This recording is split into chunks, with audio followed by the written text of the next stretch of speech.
What is going on, everybody? I go by Philly Mike, host of the Philly Talk podcast, and we are back.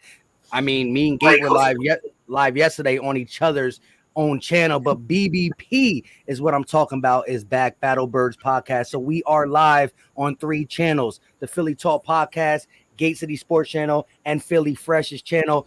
And for those who are watching this on the rerun and don't know who either one of us are, I introduce myself and go ahead, Gate. What's up, guys? My name is Steve. Some of y'all might know me by Gate. Some of y'all might know me by Stat Sheet Steve. I don't care what you call me. Just don't call me late for dinner. I'm going to let my guy below go ahead and let everybody know who he is. What's up, y'all? Psych. You know that, man. You know who it is. You know what it is. Your boy Philly Fresh, a.k.a. the General. Also a fourth. Yes, a fourth for the Battle Bird podcast. You see these 2 dudes up?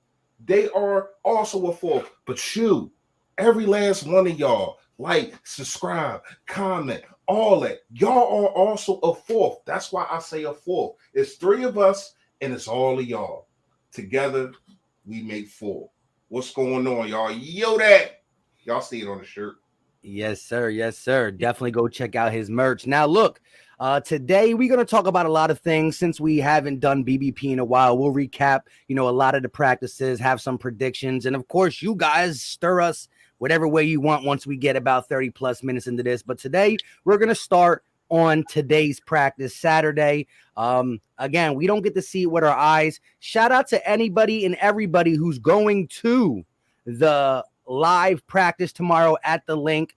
Definitely maybe hit me up. Maybe I can get, if you go, maybe you can get you on a StreamYard, blah, blah, blah. We can look at it and you can show everybody because I'm not going to one.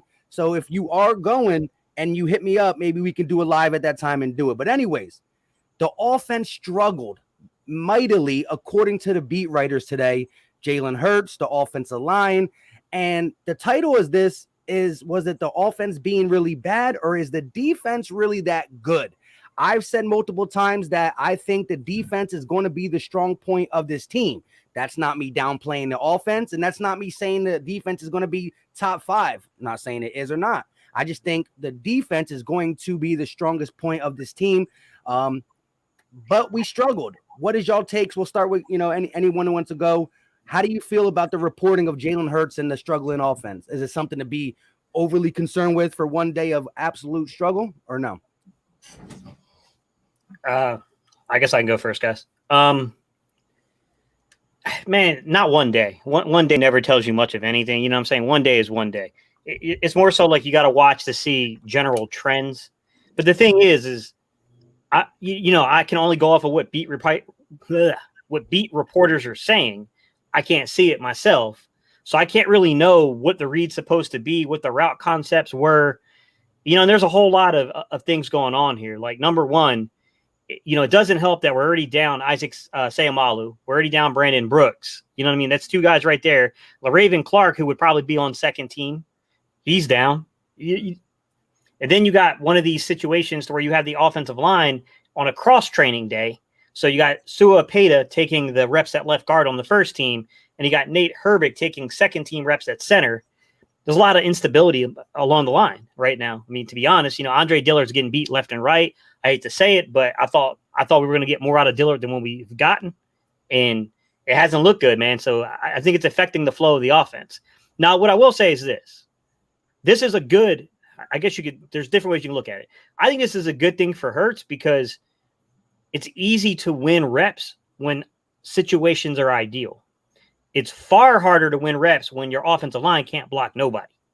Like, that's a hard situation. And we saw that there was we didn't see. We heard there was a sequence of plays where there was 5 plays in a row where Jalen Hurts was off target and basically dirted the balls. And I have to believe that some of that has to do with the fact that the offensive line isn't holding up long enough for him to get his feet set and get the ball out cleanly. I got to feel that that's a big part of it. I've heard some things that make you wonder, but until I can see it on film, I can't diagnose it, guys.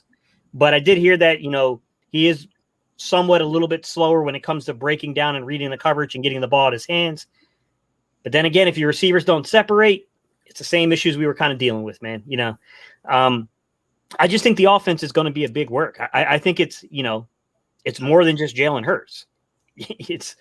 There's a lot more going on there, including the fact that we're down receivers too. That's the other thing. Hightower went down today. So now you're really getting to the point where it's like, man, who's even out there taking snaps at receiver? I think all that's kind of playing a part of it. Man, y'all said it the best, man. It's kind of hard to really judge because we can't see. Y'all all know me. I'm an eye test guy. I look at and I evaluate and I snap or I don't. You know what I mean? But if you hear from one person, that's one thing. If you hear from 5 different beat reporters, something is there. Now, I'm not just talking about today. I'm talking about overall. I'm talking about Andre Dillard getting beat like an African drum out there.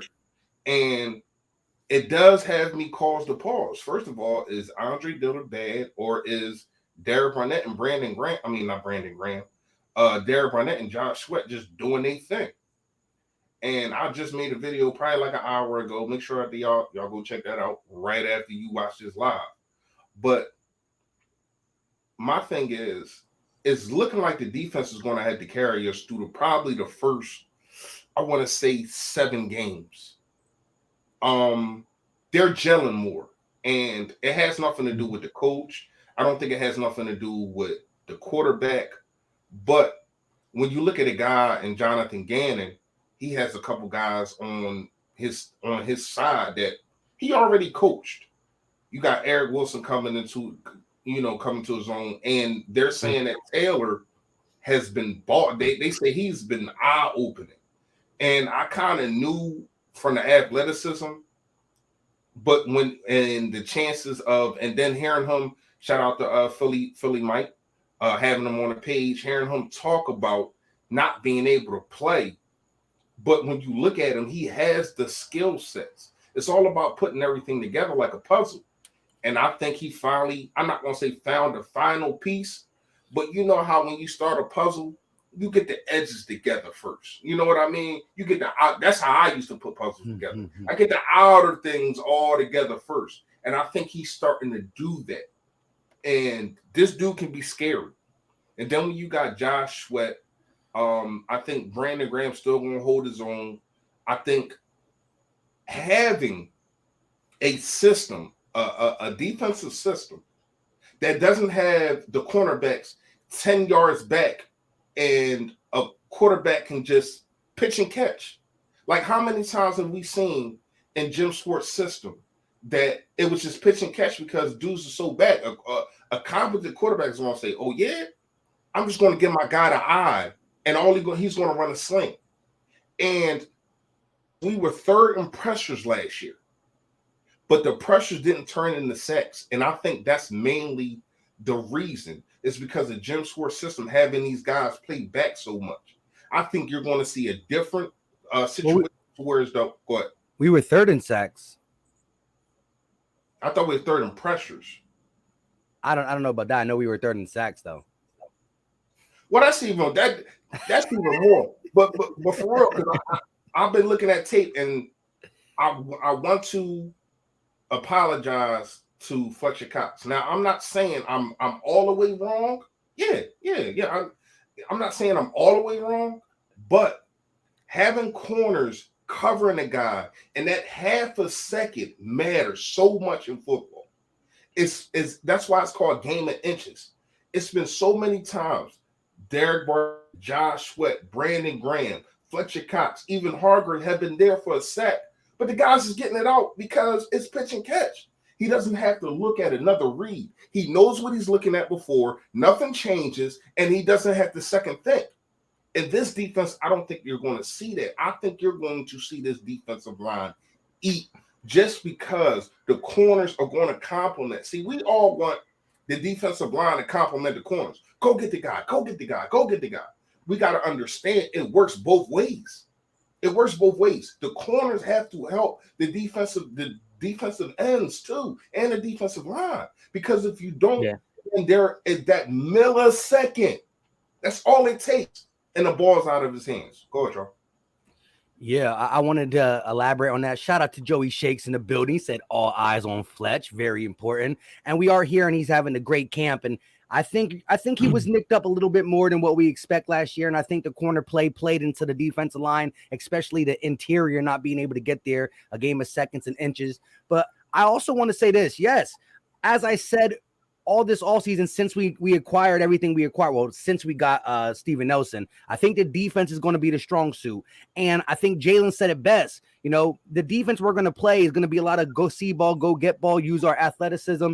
The offense is timing and a lot of different things. And the offense has been more nicked up on the O-line with Brandon Brooks, John Hightower, Devontae Smith. So you can't get mad at one horrible practice, but that is what the Eagles beat writers were waiting for. That is what some Eagle fans were waiting for because, you know, shout out to LB. He put up some pictures of Jalen Hurts being 14 to 16 good camps. And right there, now they got something to talk about. Here's the thing. He's a young quarterback. He's going to take his lumps.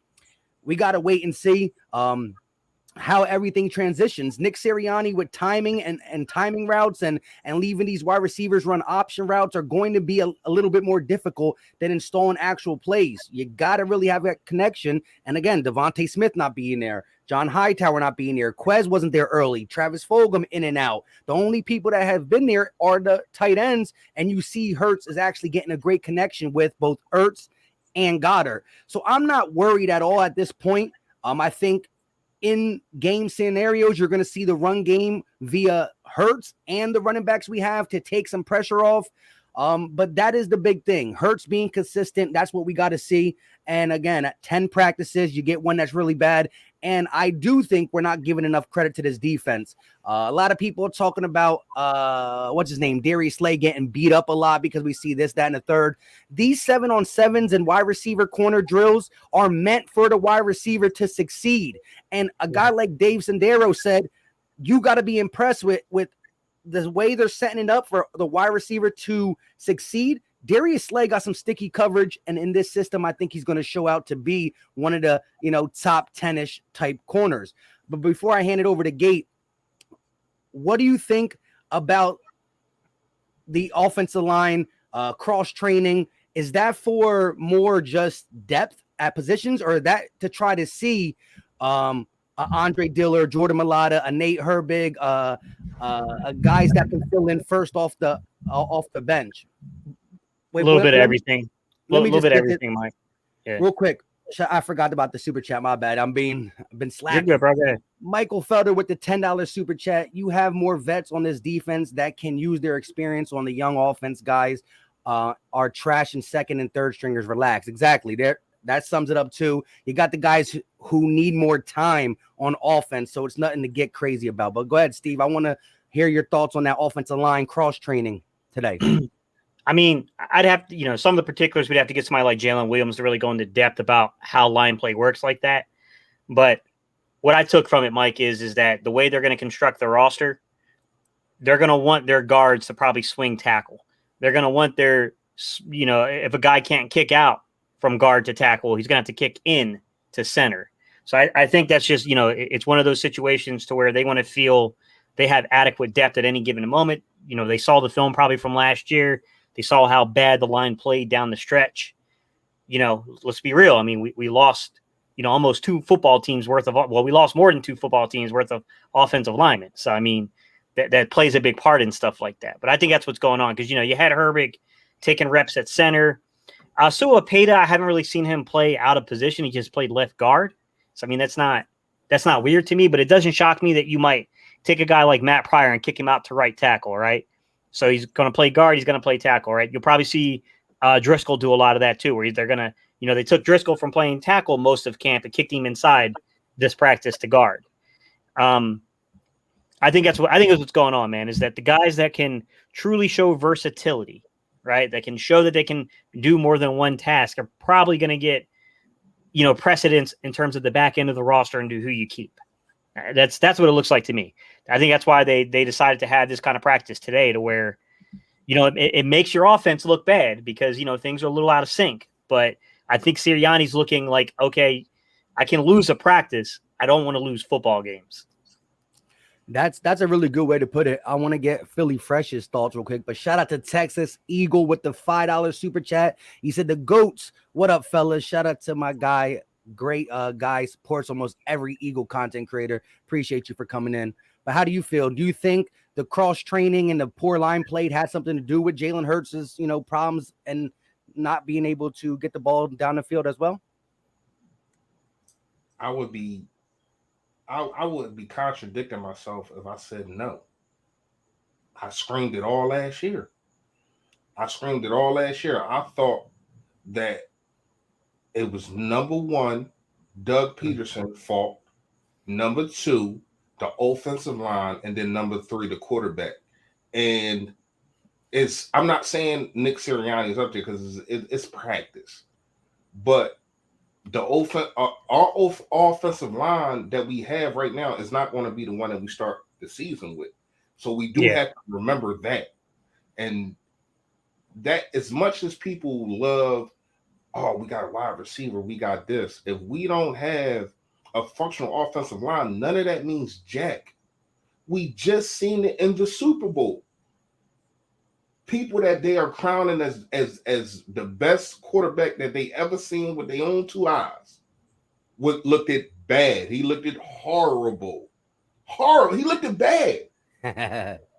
Like for real, he looked at bad. This running back 30 yards to try to complete a 5-yard pass, and it wasn't even being completed because of his offensive line. And this is what we always made our bones on since Jeff Lurie took over the team. And I ain't gonna say since Jeff Lurie took over. I'm gonna say since Andy Reid took over. You had your Runyons. You know what I mean? Like the offensive line has always been a staple point. And last year, I never, me being an Eagles fan as long as I have been, and it's been a long time. Trust me, I'm 38 years old. I never seen our offensive line look like that. Like that. Like it was horrible last year. And it has to get better. But I think that Nick Sirianni is not the kind of guy that cares about what you're getting paid, how long you've been here, how much, like where you was drafted. I don't think he care about none of that. Who is going to give me the best show out there? Because we all know, first of all, Jordan Mailata should be better than what he is right now, just with experience. You don't yank that dude when he was in the zone and put Jason Peterson. And it's messed up, but at the same time, it's also a hungry thing that can come for a guy like Jordan Mailata. You know what I mean? Landon Dickerson is an upgrade, but I don't want Landon Dickerson to play this year. That's just my personal opinion. I need him to sit out till he's 100%. Come back when he's 100%. Isaac Salamalu, I don't know exactly how long he's going to be out.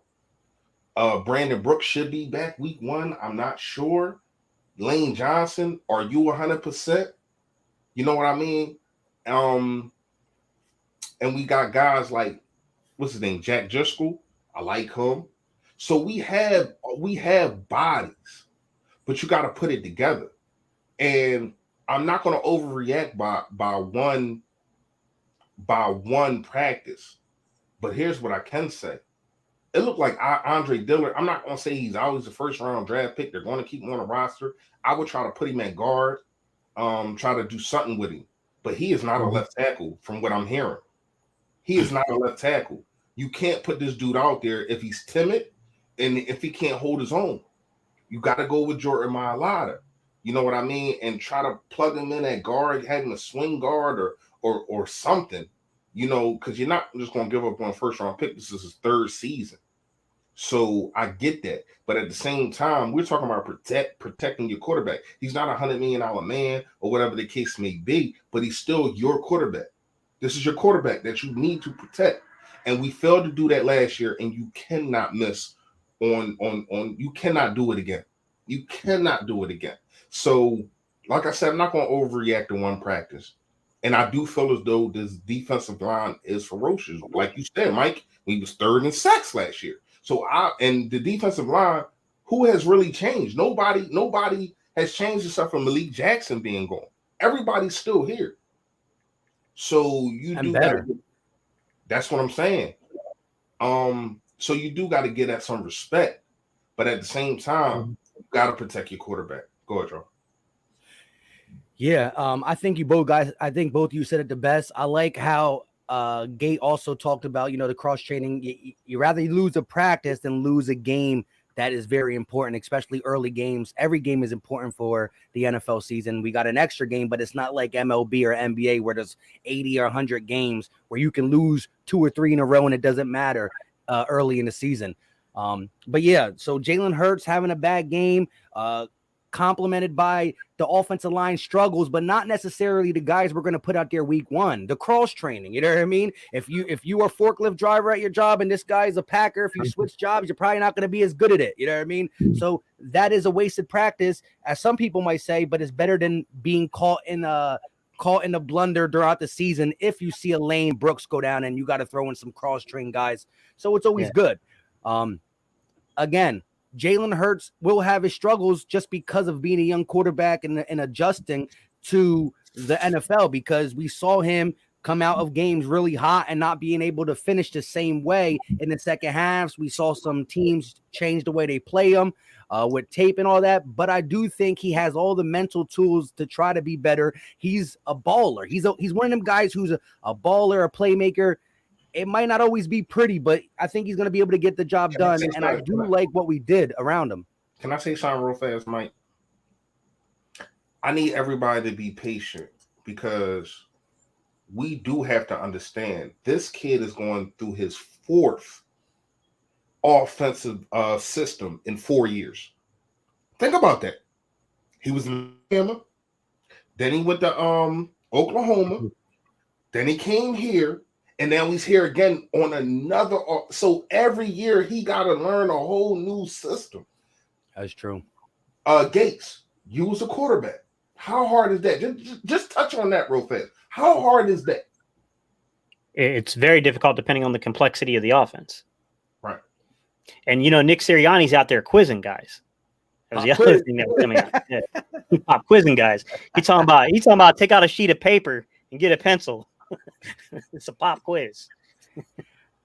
Gate, from being a quarterback and being actually coaching and watching players for so long, how do you like the way that Nick Sirianni's running the practices with charts, tallying things, being really hands-on? Like, look, you make a mistake, you can wait until the practice is over. A big mistake, go out there and tell them. But little mistakes, normally you wait until the practice is over. You diagnose it in the video room, in the film room. How do you like him stopping plays, being all on the players and holding people accountable? How do you feel about that part of training camp? To me, it resonates, Mike, just because, my players just always say, you're the nicest teacher in the world. You're one of the meanest coaches I ever had to play for. And it's the way it is, it's just the way I approach things, because I'd rather be hard on you in practice and let you know where you're making a mistake than to have you get out there in front of an entire town worth of people piled into a stadium looking at you awful funny when you start making simple mistakes that they can pick up on. So, I always coach my guys really hard. I told you the story one time, Mike, that I had a young man that started crying because I raised my voice to him, and there was a little shorty out there he wanted to holler at, and I embarrassed him in front of her. Dude was dropping tears, holding on yards. Don't do that to him. Don't do that to him. It's no, go ahead. So, I resonate with the stop. Here's my thing. How can you go forward in a practice if guys don't understand the concept? Because it's just going to keep compounding. It's going to get worse. It's going to get worse until you understand the basic tenets of the offense. And I'm in favor of Nick Sirianni quizzing guys about the playbook. Hey, what's up, man? Hey, tell me, if we're running, triple floods, right? And I got number 31s back here, and he falls back deep in his set. Where's the ball supposed to go? I'm okay with that. I'm okay with them knowing where the ball's supposed to go. I'm okay with them doing that kind of stuff. But I think you got to be careful with the over analytic stuff when it comes to charts and graphs with certain players, right? Certain players will resonate to that. Other players are like, come on, bro. I'm out of college. I want to do all this. You got to find another way to get your point across without being over analytical with them. So you got to find a way of like, hey man, when you cut back, you know how you lost your foot in there? Hey man, why don't you try changing up them cleats? Like you got to find another way of approaching it. You know what I'm saying? Like there's different ways of approaching things, right? You can't get over, if you go and you tell this guy a long story about some random game back in 1980 where the dude had the wrong cleats on for the wrong weather condition, you might lose them a quarter way into the story. Like, you know what I'm saying? Like you just got to know the personality of the people you're dealing with and when to carry on something, when to pull it back a little bit, stuff like that. But generally when it comes down to like keeping people, responsible, I think Nick Sirianni's onto something. Like I think he's the real deal. Like he's not playing around. If you're not where you're supposed to be, if you're not executing the play the right way, you're gonna have to come talk to him. He's gonna want to know what's going on. And I mean, some guys. And you know who that reminds me of?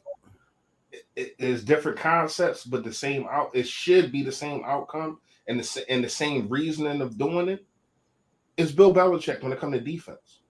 Bill Belichick is a technician, and you're supposed to be where the heck you're supposed to be.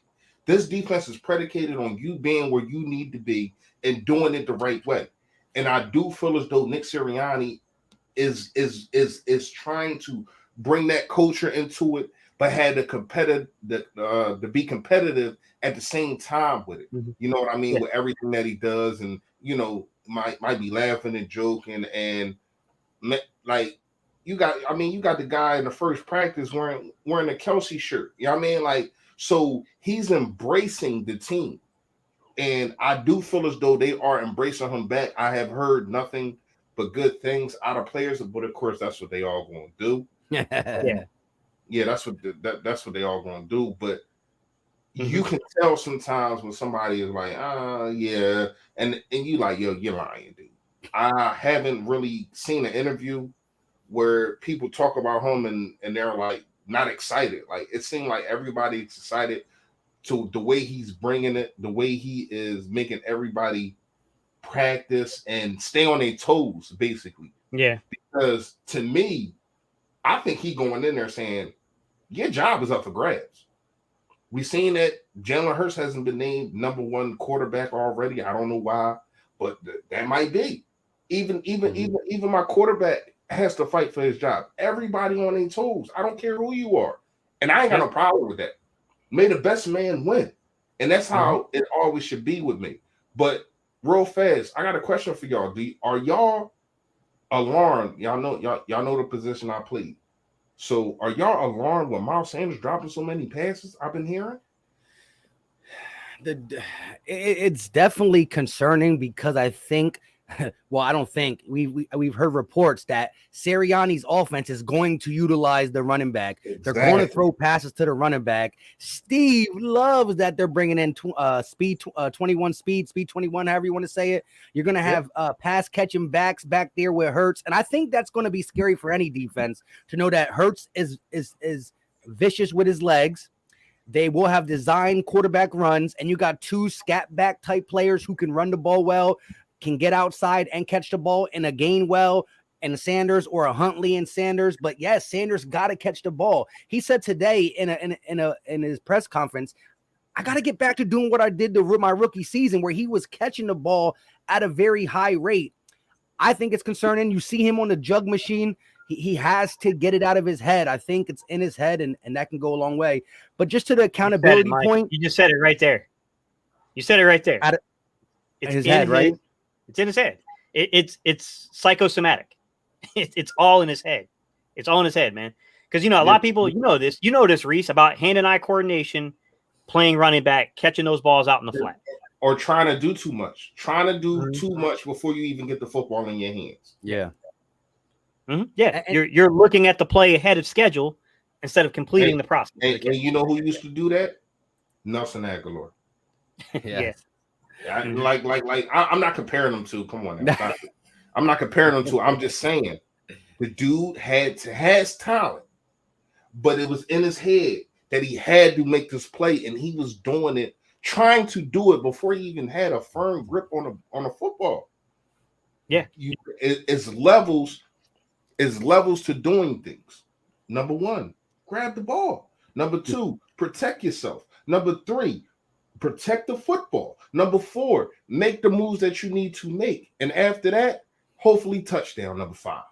But you have to do these things in sequences. This is how I was taught. Those were the 5 things that I was taught. And he needs to go to the basics and get back to himself saying, you know what? Mm-hmm. Come on, man. Ain't nobody last year had more longer runs than me. I had 375-yard Jones? Like I can be an elite running back. They got me Drew Drones. I can't remember the dude name, man. Number 32, short dude, man. Yeah, Mighty Mouse, Maurice Drew Jones. Maurice Drew Jones. I hate that he got my name. But anyway, the fact of the matter is he got this dude like 27th, something like that. So prove yourself, but at the same time, be true to yourself. Be true to who you are. What made you good at Pittsburgh? Watched you at Pittsburgh. What made you good your rookie year? What made you good last year? Do those things and you will be fine, especially in this offense, I think. I think that he can be a major part in this offense because I do think it's going to be 3 running backs. You know what I mean? I'm not sure exactly where Jordan Howard is going to fit. But I do think that they will use him in short downs, 4th inches or 3rd downs and all that. But the other running backs that we got, like when you look at it, man, you out there fighting. That's where it goes down to. Yeah. Still, you're out there fighting, and you can't let that get in your head, man. Yeah. So there was a couple comments in here I wanted to tackle because it was leading into what I was getting into, which was Philly B in an Are You Awake said the same thing basically, and it was where I was going with the point, which is how players are responding to Sirianni's kind of tough-natured coaching. You know, Huntley early on in camp was really, really the center of Sirianni's attention because he wasn't hitting his drops correctly in the receiving game. And Sirianni was all over him early in camp. The last 5 to 7 days, Huntley has dominated the narrative because of how well he's playing. You know, Jalen Reagor gets taken apart by Kevin Patullo and Nick Sirianni, comes back the next day and probably makes the highlight catch of camp. Accountability. It's going to be a huge thing, man. That catch is crazy. Yo, you know how many people sent me that catch, man? Yeah. That catch is crazy. But, I like that. But we're and as Gage just said, we're seeing it in such a short sample size that development has been a problem for the Eagles. I still love Doug Peterson to death for what he's done with the Super Bowl. But at the end of the day, player development under his staff has been stagnant. We've seen already Jalen Reagor come and fail his conditioning test, have a horrible practice, and follow it up with accountability, tough coaching, the right coaching with a good practice. I'm not saying he's a Pro Bowl player or nothing. As Gates said, Jason Huntley was talked about for not doing what he needed to do in the pass game and in the run game with his foot cuts and all that stuff. He gets some time with the coaching staff, and now he's been a hot commodity. They're talking about him making the team, possibly this, that, and the third. And it's just short things we've seen. Adrian Killins working almost extensively with the wide receivers, where Doug Peterson wanted him to be a running back. Nick Sirianni and this developmental coaching staff says, no. We'll try him here, and it's looking good because he burnt Avonte Maddox today. I mean, who can't? I'm just kidding. He burnt Avonte Maddox for a long touchdown today. I know I had to throw a little shot. I'm just kidding. But yeah, but you know that's the right guy to beat though. It looked like McPherson might take that job. He's looking nice. Yeah, I think McPherson they're playing him outside though. I think it's the one he's got to be careful of is Josiah Scott. Josiah Scott's playing pretty well, and he's a nickel. You know, he was another one. I know who he is, but I haven't heard about him in camp yet.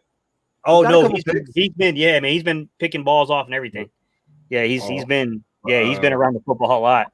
Yeah, I think it's going to be a heck of a battle, actually, for the back end of the roster at corner because, I mean, right now, I'd say that you got four known probably commodities. Well, I'd say you got three guys are going to make the team. And, you got Darius Slay, you got Steven Nelson, you got McPherson. Those three are making the team at corner. And then you're kind of, it's a little up against the wall with who's next. But I got to be honest, you look at guys like Josiah Scott. Josiah Scott's had a really good camp, right? You look at guys like Craig James. Craig James is a guy who's a really good special teams contributor, and he's got inside-outside flexibility. You got Michael Jaquette, who has the physical makeup to be, a guy that you can put out there in the red zone against a tall receiver. I've been hearing good things about him too. I've been hearing good things about Jaquette, but we all know what happened to him. They put him out there, they put him out there as a sacrifice goat, man. Yeah, they did, bro. They did him wrong in Dallas, man. They did him real wrong. They was picking on that dude, man. You get a catch, They was like Oprah out that job, man. That was crazy. Yeah, that was Jim Schwartz, man. I mean, at some point, bro, I know you don't have a lot of safety left, but you got to give safety help over there, man. What? No, you gotta do something. Gotta do something, man. Go ahead, Mike. No. So I know, Steve, I don't know if you talked about this early in your stream last night, but I saw the title of it, and I kind of want to transition to about the restructuring Lane and Barnett, like what we're going to do with the money. I don't know why I can't talk today. But before we do that, we are live on 3 channels, the Philly Talk Podcast, Gate City Sports Channel, and Philly Fresh. If you haven't checked out one of the other content creators' work, do me a favor. After this video, keep it in mind, go search them up, watch what they do, and hit that subscribe button. Again, live on 3 channels. We have 211 people total watching. Now, again, you might look in your chat and it might, but across the 3 platforms, 211. Preseason's here. Before the preseason starts or even before the season starts, we freed up some money. Do you think it's just for using it if somebody gets cut that's worthwhile from another team? Or do you think the Eagles are just going to roll over into 2022 season with it? Or could we even use that for an extension for Dallas Goedert? What do you think the money that's freed up's for, if you have any hunch? I mean, you never really being freed up for other than the fact that they will need some cap flexibility just for the, just the way that everything kind of goes for a season. I think the bigger problem we're going to have, Mike, is 2022, because I think it was Paul was talking to me earlier in chats.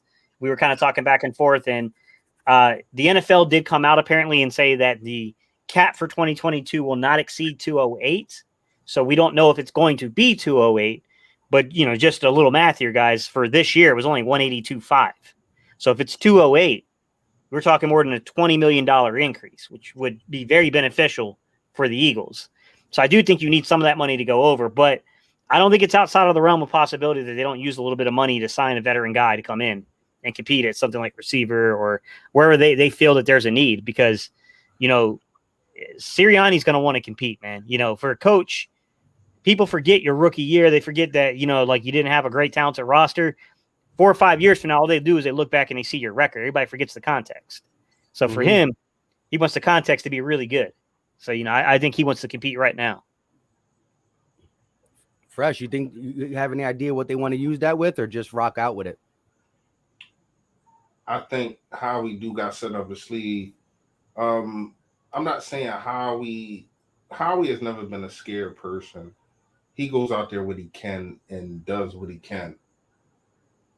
Me personally, I'm looking at Larry Fitzgerald. Man, and I was going to make a video about this a couple days, but I've just been busy as heck at work.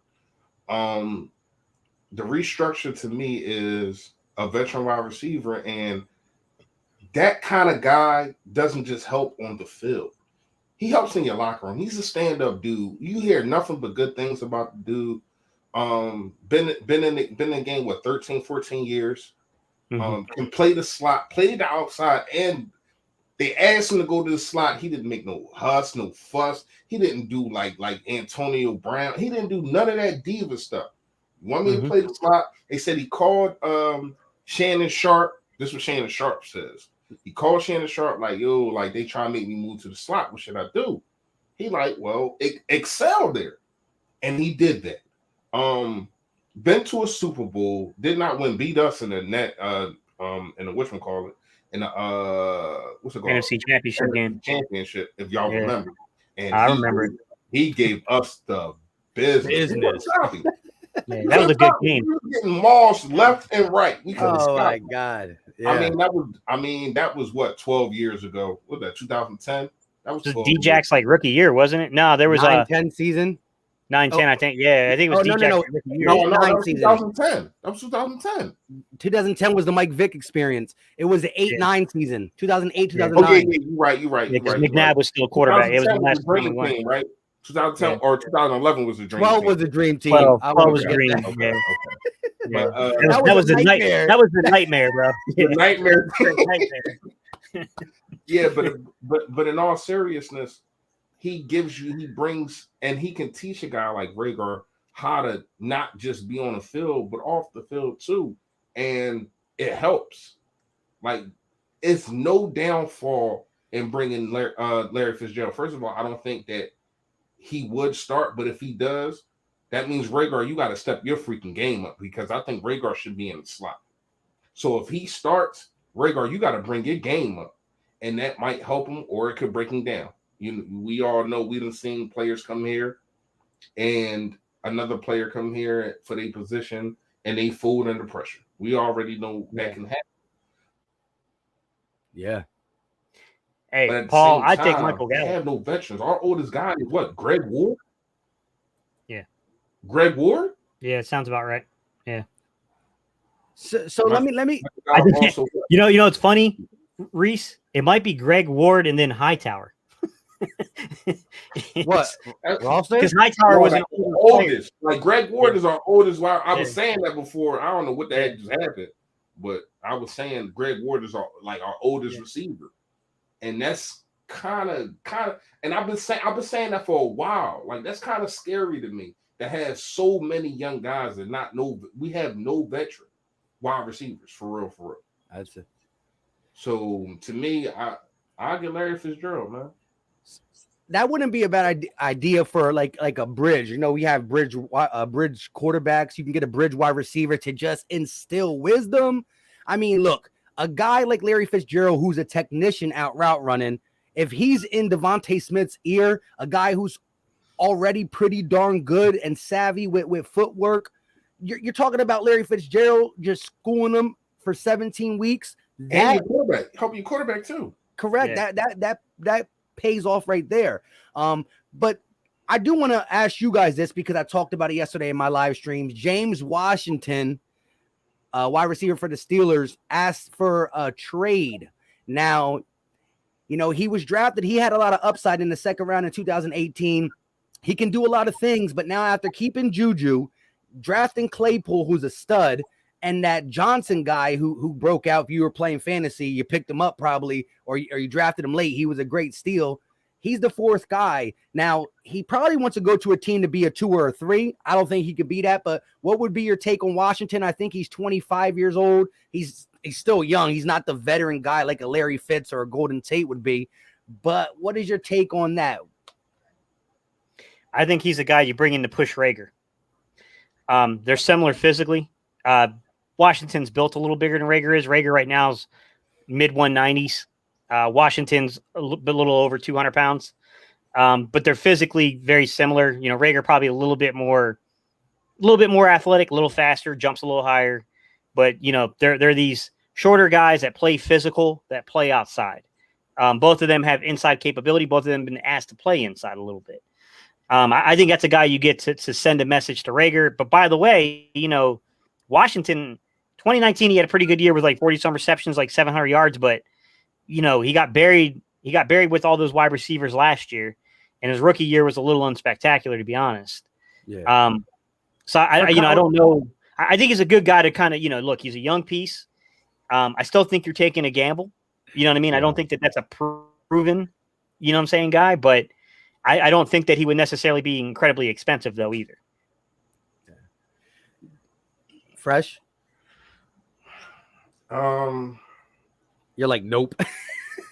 I ain't saying no, but what we talking? Like, what we gotta give up for the dude? Like, you know what I mean? Like, to me, I think Larry Fitzgerald is just a better situation. You don't got to give up nothing except for the money that he wants. He's a free agent. You know what I mean? I do like the dude's physical abilities, and I do think that they, especially in this, and if the offense that I think that he's going to run, Nick Sirianni, I mean, is to where as though we're going to get you the ball in open space and you go make a play. Mm-hmm. If that's the offense, that dude could definitely flourish in this offense. He has physical ability. He has speed, shiftiness. I did watch a little bit of tape on him when they started talking about it, especially after you put up your video. Shout out to you, Mike. I like what I see, but still not what I want. That's what I'm gonna say. I do like what I see, though. Sure. I gotta just ask you guys this real quick, and everybody in the chat. And if you used to, then I'm gonna send it to you. And this is nothing to do with the Eagles, but I just thought about it again, and I started laughing. Did y'all see the Jameis Winston trying to run through the pass video? Yeah, I know exactly what you're talking about, Mike. Yeah. Oh, y'all gotta send that to me. I don't even know what I might have watched that like 25 times in a loop, man. It was hilarious. And if you guys haven't watched it in the chat, I just posted it on my Twitter. What is it? So two players, I don't know what position they are. They run through the two pads. You know that drill where you run through the pads with the ball, and they ran through it fine. And Jameis Winston, being a quarterback, just tried to do it for fun, and he got hit stick by the pad. And it's just hilarious. You got to see it. I'll send it to you after this. It's funny. It's on your Twitter. I'm about to watch it there. Yeah. Mm-hmm. But go ahead, Gate. Yeah, no, I mean, look, it's kind of tough at wide receiver just because like we're down so many guys that it's, you know what I mean? Like here's the first thing that I look at, Mike. When I'm hearing these reports, what I don't see reported is the nature of the drill. What are the concepts being run? What's the execution? All you're telling me is this person didn't complete the pass. Well, you do run drills to set the defense up because you're practicing something. Mm-hmm. Like, you know what I'm saying? Like that, some of that stuff, that context gets left out. And I don't know, because I'm just like you guys, like we're just sitting here reading some other guy's report that, look, they might be around football a long time. That doesn't mean they really understand the game that much. That's the thing. Like, I don't know how much they really know about the game. You know what I'm saying? Like, there's differences. You get a guy like Bo Wolf who breaks down film. He's probably going to give you a far more in-depth analysis of that play than this guy missed a completion. This guy dropped the pass. He's going to go into far more detail than that. You know what I mean? Like, Not every person, not every reporter is created equal. I think that's part of the problem. But it's hard to say, man. I mean, the one thing we'll say is we'll know by the 12th, right? I think that's our first preseason game's the 12th. So we'll know on the 12th, because I got a feeling that Jalen Hurts will be playing on the 12th. Let me ask you this. How much do you think Jalen Hurts will play all through the preseason? I'm talking all 4 games. You think he plays every game and more than what you think another starting quarterback who's a veteran, like a Matthew Stafford who's not playing? Because Sean McVay came out and said it. He won't play none of them. Do you think we're going to give Hurts an extensive look in the preseason? I think they will, especially the game. I think the second game he's going to get a lot of play just because Nick Mullins has the shoulder thing going on. So he had surgery. So I don't know, he can't really, right now, he can't even really push the ball down the field. So, I mean, they'll probably still. Is Nick Mullins even the number 2? He was the one who threw that pass to Reagor, just to let you know. Yeah. Mullins was the one to throw that pass to Reagor, that Reagor one hand, just a sec. Mullins, don't tell Vic 3 that, man. Why? What did Vic 3 say? He's big Nick. He's a big Nick Mullins guy. Oh yeah. But no, I mean, he's That's accurate. why he lost on fantasy football. Yeah, he's accurate. He plays on time to the offense. He's a true West Coast offense type of quarterback. But we saw what happened to Nick Mullins when you put pressure on him. When we put pressure on him in that San Francisco game, man, he fell apart. It was bad. And he played really bad against us in that game. Then you got a guy that's like, I don't know. Flacco's younger than me, so I can't call him 99 years old, because what's that make me, like 104? But but Flacco's an older guy. I mean, he was 36 or so, somewhere in that area, right? 36, 37-ish, somewhere in that area, I think. He's coming back. He had neck surgery the year prior that caused him to miss some games with the Jets. I mean, Flacco's got a good arm. Flacco can sling the ball with the best of anyone in the league. I mean, dude can. There's no doubt about it. But I will say this. Yeah, I can't remember who it was. Somebody said he didn't. I meant to grind him up about it. But I can't remember who it was. No, Flacco can throw. Flacco got an arm. There's no doubt about it. I know. Yeah, but the thing with Flacco is the same thing that we would say about Jalen Hurts was the knock on him for a lot of his career, right? He's not a guy that likes to play on time with the offense. He's always looking to win the rep, trying to get deep, trying to push the ball vertically. He's not always that guy that, you can go look at all of his underlying, analytics behind his play, and you can see that he's a downfield passer. That's what he is. He's more of that, that Doug Peterson style offense.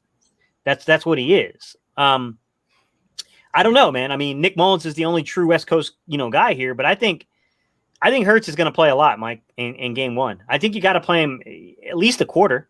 You got to get him some serious reps, man. This is not an established veteran. So you're going to have to get him some actual in-game looks.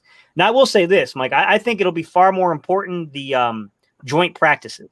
What Hurts does in those joint practices against, I think it's the Patriots and the Jets, right? We have the joint practices against. Yeah. I think that's going to be the far better indicator of where he is in development. You get what I mean? Like preseason games, like it's really generic what you're doing. It's all, we just get excited because we want football, we'll take it in any form, honestly, but I don't know. Yeah. But, shout out to Marcus, D Gaff, man. That's what we asked, man. That's all we asked. We won't ask for too much, man. My man said went through all three of y'all streams and hit the like, man. That's all we ask, man. It take you a millisecond just to hit the like. You know what I mean? I appreciate every last one of y'all. And it's free. It's free, man. Well, I appreciate every last one of y'all that did it, man. All right, so what are you asking me, Mike? You're asking me how much time Jalen Hurts gonna play in the second game? Well, just throughout the preseason, in general. I don't know. It's only 3 now, right? Correct. It's only 3, right? Only 3. Yep. Why are you looking at me like that, Mike? I said something. Because I totally forgot. I forgot.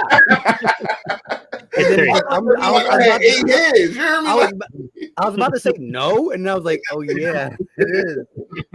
It's weird. So we got to take that into accountability. That it's only 3. And now the third one, whoever is the number 1 quarterback probably won't play.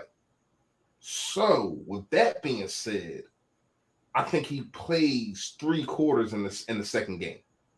Ooh, I do. The second game is who? Said the Patriots? I think so. Yeah, I think it is. Yeah, I think he played. I think he plays after half. All right, I ain't gonna say 3. I'm gonna say a drive after halftime. Halftime, first and second quarter, and a drive after halftime. That's what I'm gonna say. Had to be specific, know. Yeah. I definitely agree. I think he's going to get a little bit more time than a normal, starting quarterback. Hopefully, he's a tough guy. Hopefully nothing happens. Again, injuries have plagued the Eagles for years. And hopefully, it's called an injury bug because it's supposed to eventually leave your team. It hasn't left us. So, my God, it's not called a bug right now. But I do want to get into a little bit of the roster because, each preseason game cuts. And Eagle Has Landed did ask it as well. Who's a dark horse player to make the 53-man roster? If you guys have one or you're still thinking of one. Is it 53? I thought it went up. So far, I'm hearing 53, but I don't know. It might have. They might. Yeah. So, Reese, they might put in effect what they did last year to where they expand the practice squad and then give you the 2 actives you can call up, maybe. I don't. I gotta go. Okay. But it is still 53. Yeah, it's an initial 53. Yeah, that's bullcrap. You give out another game and you can't extend the roster. Yeah, expand the roster. Yeah, I got to go through and look at it, man, because everybody, same thing, man. I heard that we might have as many as 60, and then I heard it was a solid 53. I was like, man, they're all over the place with these estimates. All right, my bad, Mike. Ask the question again. My bad. I didn't Dark know. dark horse player to make the 53. Whoever wants to go first. What? I'll go. You want dark horse? Yeah. Define. Okay, before we get into this, because I don't want to disappoint anybody, define what you mean by a dark horse candidate. How unlikely does it need to be? Yeah, I mean, it's tough. I mean, let's just say, yeah, it's hard to describe the dark horse. Just somebody who the average person Basically, somebody that wasn't drafted. All right. Okay. All right. Yeah, I'll give you guys I'll give you one. I'll give you one that like no one's gonna see this one coming. Y'all ready for this? JJ Yeah. First of all, listen, we've had a lot of people come in with their names. Like we had Jim Schwartz, we had, Jalen Hurts, Carson Wentz. We always have people who named it, but this is the first person I ever see. And maybe it's one of the people who always hear, but to name themselves JJ. Hang on. All right, so I already got Jalen putting restrictions on who I can name. He said I can't name the guard from Buffalo. All right, man, so name who you want to name, man. Jalen. All right, this is what I'll say. Eagles will go. All right, I'll make a prediction. The Eagles will only carry 2 quarterbacks on the active roster. They will carry somebody on the practice squad as a third quarterback, which is going to open a roster spot. I'm going to say that they don't use that extra roster spot at wide receiver. And I'm going to say that because the way they're utilizing the running backs and the fact that you can get so much versatility out of guys like Jason Huntley as your kick returner, using him in the slot, using him as a running back, I'm going to say Jason Huntley. Jason Huntley, I think, has a legit mine. Go mine, man. You all want me to give you another one? No, I don't want to give you another one because you probably trade her. You thief. Yeah. Go ahead. I gotta protect my pen when I'm putting my card in, man. You a thief, man. You know what I mean? Wow, damn, you gotta give me a second now. Can I say McPherson? Like, you think there's a chance that a 4th round pick would get cut? You said people we didn't draft. Yeah, I did, man. He just threw me off with that, man. Hold on. Let me think. All right, I'll go real quick. All right, I wanted Huntley as well because I think he's really showing. And if he makes a team over a Kerryon Johnson or a Boston Scott or a Jordan Howard, that's huge. And he's good. Now I do like the Tyrese Jackson Tyree Jackson, the 6'7", 250 tight end. But as long as Ertz is on the team, then you got Goddard, and I think Richard Rodgers is there. I think him falling to the practice squad. So I'm gonna go over and I'm gonna give a couple people in the chat what they want. Especially if Notion was here, he'd be very happy. And I'm gonna say Adrian Killins, not as a running back, but he makes it as a wide receiver. Don't give him hope, Mike. Don't give him hope. Over JJ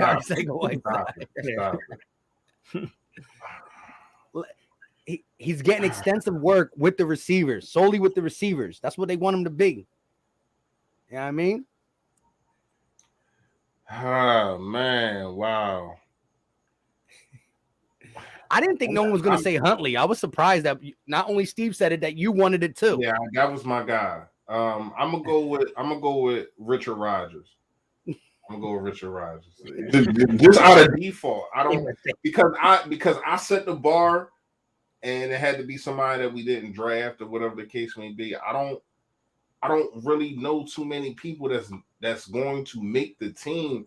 I wish Grimes was still here. I definitely would have picked him. Whatever happened to him? Like what's going on? He got injured. He got injured. I know he got hurt. Yeah. Brought him back while he was still hurt, and then they let him go again. Yeah. So do we still have claims to him, or like what's going on with that? Well, technically, anyone in the league could claim him at this point. Could work a contract out with him, not claim him, but work a contract out with him. I don't think anyone will until the injuries, until they have had more so information. much hope for that dude, man. Mhm. I still do. No matter where you go, that dude's a killer. Like I'm not gonna lie to you. Like you watch the tape of that dude and you can't stop watching. The dude is a beast, man. But Mhm. he's not here, so like I said, I'm gonna have to go with Greg Ward. Greg Ward's my dark horse. Greg Ward is my dark horse. Yep. He's been our best receiver for the last 3 years. I don't give a damn. He's still a practice squad guy. You know They what I ain't mean? they ain't like JJ Arcega-Whiteside, so I'll give him another dark horse. All right, Andre Dillard. All right, so Crazy no, that we got. this is a good one. Let's look at dark. Who is a player that has been on the roster or who a lot of people think is safe, who has a chance to get cut? So who's that guy that won't make the team that a lot of people think now will you make did the that team? after I already said Andre Dillard. Yeah. That's what brought me into it. Andre ain't getting cut. I know.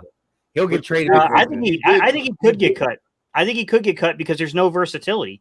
He can only really play the left side. I don't know that he's a swing tackle. I don't know if he'll be cut per se. He might be one of those guys that we just take any trade offer we can receive for him. But I don't think he's a lock on this roster at this point. I mean, I get what you're saying. Reese is a first-round pick. They're going to try to make every excuse in the world to keep him here. I get it. He's also like one of our 10 highest-paid players, I think. Roseman is not giving up no first-round pick, bro. He only played 1 year too because he was injured all last year. Like is if a lock to be on the Philadelphia Eagles. A lock. You hear me? Lock and key. As a matter of fact, throw the key away. He's a lock. Steve, you know that. Like, come on, Steve, don't do that. I don't know, man. I don't know, man. I think they're just looking at it. I think what they're going to do with Howie is say, like, they're try to put him on the field some type of way, and if they can get any value from him, then they're going to try to do that. They're not throwing away a first-round pick, bro. They're not just giving up on it.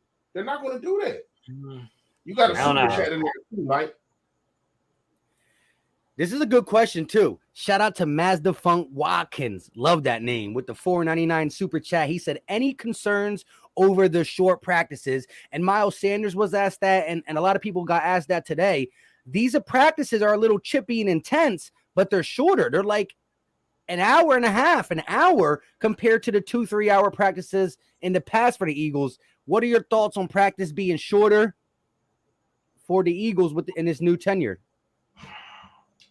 I'm gonna go first this time, because I hate to say it, but I'm kind of from the old school, and I listen to Ike Reese talk about having 2 to 3 practices a day, having night practices, but you can't do that with the new what is it, CDM or what's it called, CD whatever it's called. You can't do that with the new rules that they got.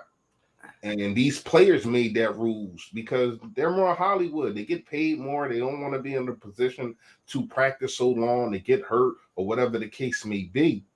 But when you got a guy like I said, like Ike Reese, and he talked about these practices that they had, these two a days, 3 a days, like it's going to get shorter and shorter and shorter every year. I don't know if it's just the Eagles that shorten their practice because I don't follow too many other teams, obviously. You know what I mean? But what I can say is this is what it is, and it's not going to stop. These players are being more of a diva, number one. Number two, they're signing these contracts to shorten things. They're signing these CBA. They're signing these contracts to shorten more things, to do this, do that, all to get money. Everybody wants to get money, and I ain't got no problem with that. Damn sure, I want to get money. You kidding me? But at the same time, it is helping the product. It's all about the bottom line now. Like when you came to the vet in the 90s, it wasn't about the bottom line. It was about you come here, you walk out with your freaking head down. Even if you won, you better not say you won until you get home. But now I'm not saying it's softer, but at the same time, it's about the money. It's about finesse. It's not about strength. It's not about takeover. It's about finesse and the bottom line. So I'm not saying I ain't got a problem with it, but this is just the way it is right now. This is the way it is. I mean, you got a dude in Kevin Durant that just got $50 million a year. $50 million a year. A basketball player, bro. You're getting baseball money. So it's not just football, it's every sport. Every year is going to get softer. You know what I mean? And it's crazy that the softer it gets, the more injuries we see. I don't know how I don't know if y'all people, but I do. Like these stars are getting more injured every year because they're not practicing hard or they're scared to have practice and get hurt in practice, but then they're not really physically, like your tendons and your bones are not really physically in strength when it come to game time, because people ain't playing in game time. And that's when you see these injuries, because these dudes, they really not physically prepared to go on the field because they didn't practice how you're going to practice in the game. Go ahead, Charles. I would just say it's I don't know, the reasoning they give is because they want to expose players to the likelihood of having less injuries. I mean, there's all kinds of arguments around that, like Reese just kind of said. My thing is that, looking at it from a coaching perspective as a coach, if you're installing a new system and you got a new group of guys, you have a young football team and you're only getting hour to an hour and a half of field time, that means that primarily you're educating your players through film and through meeting rooms, which there's nothing wrong with that. But I mean, personally, I like to have a little bit more field time, even if it's not, going full out, after each other, like a full padded practice. Like I'd like to have at least walkthroughs or something I could do to get them in the right spots, get them to know exactly where I want them in their depths for their drops. I would want that time to do all those things. And I just feel like it's really difficult to do that in the time frame that they're allotting right now. So I mean that because we practice a lot longer than that. I can be honest with you. Even in high school, we practice more than that. I agree with that. Hey, Chris Perez, I definitely appreciate all your comments, but you're wrong on that one. Injuries are not down, especially the star players. Star players are getting injured more than they have ever been. Like, just look at the last couple of years. You got Dak Prescott. You got Christian McCaffrey. You got Saquon Barkley.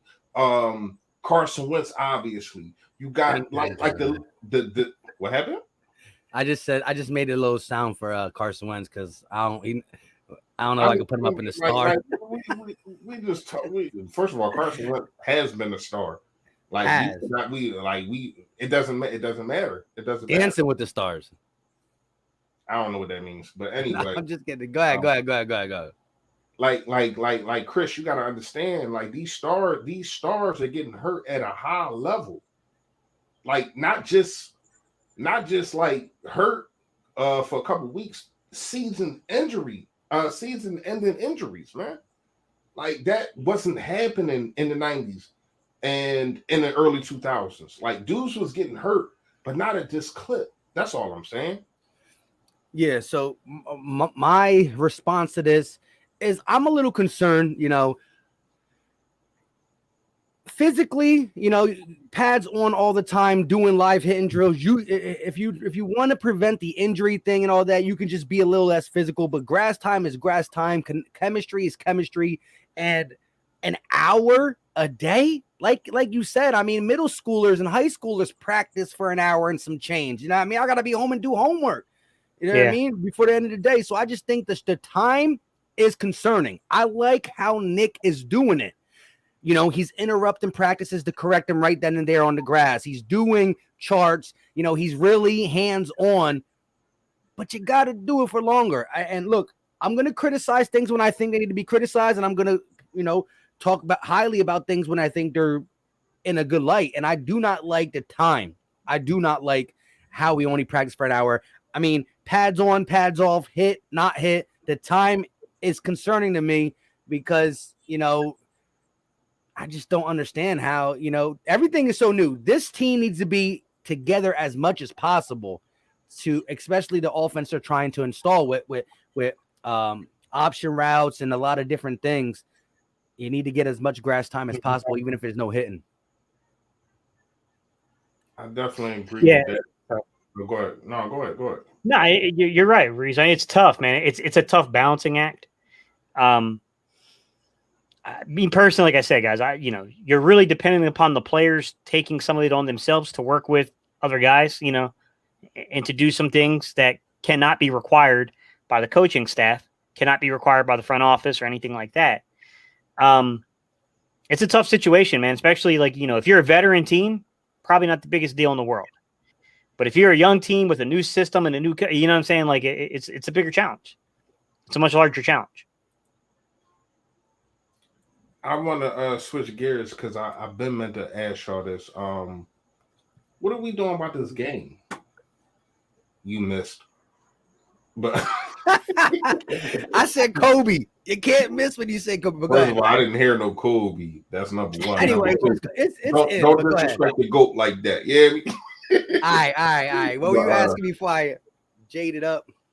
What we doing about this game? Like, I'm trying. We supposed to be in talks of all of us trying to get to a game. Oh yeah, that needs. But I also want to ask the LBs of the world, the Joey Shakes, all the guys to see if we can get it all. But definitely us three too. We definitely got to talk about that game. Y'all was saying the Andy Reid one. I think I was saying the Andy Reid one. Y'all was saying the San Fran opener, right? Yeah, the home opener. Yeah, I was saying the Andy Reid one. Y'all think I'm good with you? I ain't want to go to the Kansas City one. Yeah, well, it'd be rough if we do. Yeah, right. It'll be rough if we do, but I mean, look, San Francisco is not going to necessarily be a pushover either. So I mean, either game is going to be kind of a tough opponent, honestly.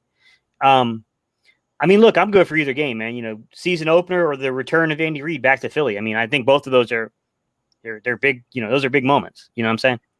And I would love, again, we want to hit up other content creators as well, but we also want to, hey, you guys in the chat, like if we make this happen and we end up getting tickets, like legitly when we purchase them, right? We going to come on here and let you guys know, because if you guys want to come out for that game, I mean, I know everybody gets the Eagles and stuff. We trying to be out there pre-gaming with all you guys. Stadium with BBP, man, seriously. Yeah. And public service announcement. I want to change my guy to Toph. I just thought about him. I forgot he was on the roster. The dude from the Army. I think he's Brett Toph. Yeah, I got you. Yeah. That's that was the dude who got bench pressed into Jalen Hurts. Yeah, that's my guy. Yo, that was the guy that when we finally got injured that bad, like that, when that last offensive line person got injured, and they were like coming in, Brett Toph. I said, who? I know about him though because he came from the Army and it was a big story about him. So I did know about him, but I definitely I forgot about him. Like, who the hell is Toph? It sound like a Rugrat character. Like, I ain't know who the hell dude was. But yeah. Back to what you were saying, Mike. My bad. Go ahead. Nah, I would like to put faces to the names, like the M&Ms, the J.J. Arcega-Whitesides, the Paul Mancinis, the Chris's, even though Chris got his face right there anyways. But, it'd be cool to go to the Eagles game and let people know. So if they can get out there, they can get out there. What's going on, man? What's up, bro? Where you been? Oh, man, where you been? That's one of the day one BBPs right there, man.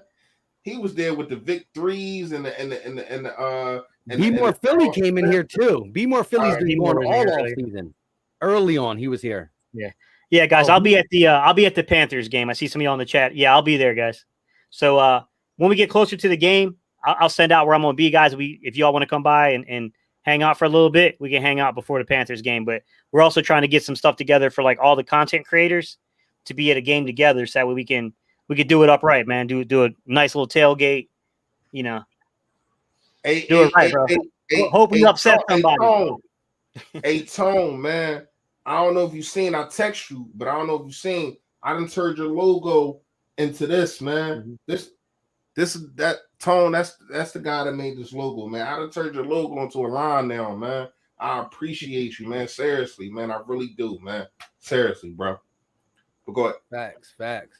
So we are coming up on an hour and 15. Well, we're at an hour and 15 minutes. This ain't gonna be no 5-hour joint, but we could go a little bit longer. 5-hour joint. That's the marathon one. That's the marathon. We used to really kill it though, but you know, that was the pandemic days. People got stuff to do now. Yeah, definitely. So we will be hitting up the content creators to see about getting to a game, and definitely the subs as well too. And for those who are in the Philly Talk podcast, that includes you, bro. Al Kabir, the analyst, yes sir. That includes you, my guy. What's going on, man? If y'all you're included in that. If Al Kabir, you don't know Al Kabir is, man. He does content also. Make sure you go like and subscribe, man, to the dude. He does more than Eagles, you know what I mean? But I think he mainly talks about the Eagles. Yeah. You know what I mean? It's in his blood, but he just got this gitch to where though he got to talk about everybody else. But that's my guy. I'm mad at him. Yeah, I mean, that's my guy. But, with that being said, we are live for people just getting in here on 3 different channels. We got about 201 people in 3 streams. Again, they're not all together, so the chat might look different, but we are live on 3 platforms: the Philly Talk Podcast, Gate City Sports Channel, and Philly Fresh, all in the banner going across the names, the spelling, all that stuff, exactly how it's worded. But yeah, so preseason is on Thursday. It's less than a week away. Give me 2 players on offense and 2 players on defense that you want to see flash in the season opener. 2 on offense, 2 on defense. We gonna get. I think we're all gonna have one of the same. Hurts. Yeah. We all know. You know, when we do our pregame guys who we pick, I think the quarterback should always be. Like, yeah, but when we were doing it, we had a 5-year veteran. We don't got a 5-year veteran. You got me there. True. That is true. Okay, go. I'll go first. I'm not gonna pick the quarterback. I'm gonna go with my guys that I've been talking about since they've been on the team, and now everybody is starting to see what I've been seeing for years. On defense, I'm gonna go with Josh Sweat. I think this dude will have a heck of a year. I think he's going to get up to 8 sacks. He had 4 last year, but who knows how many he missed because of the things I talked about at the beginning of the live with Jim Swartz's system and corners not even being up on their receivers, so it was just pitch and catch. So I'm gonna go with Sweat, and I'm gonna go with Taylor on defense. If Taylor is the guy that I think they're trying to make him to be, I'm gonna say his name, but I don't want people to react like I'm just saying this. I think they're trying to make him to be like a Leonard type of the athleticism is what I mean. Like a Leonard over there in Indianapolis. You know what I mean? Can be anywhere on the field, be everywhere on the field, cover a tight end. You know what I mean? Can stick his nose in there and make a tackle, cover a running back. He has the speed and the athleticism to do that. So let's switch to offense. You already know my guy Quez Watkins, who I've been talking about since last year. That's my guy. Stole mine. That's my guy. That's my guy, man. I've been talking about. If you have followed BBP and you followed me, you know how I feel about Quez. I think Quez, he's just a play waiting to happen.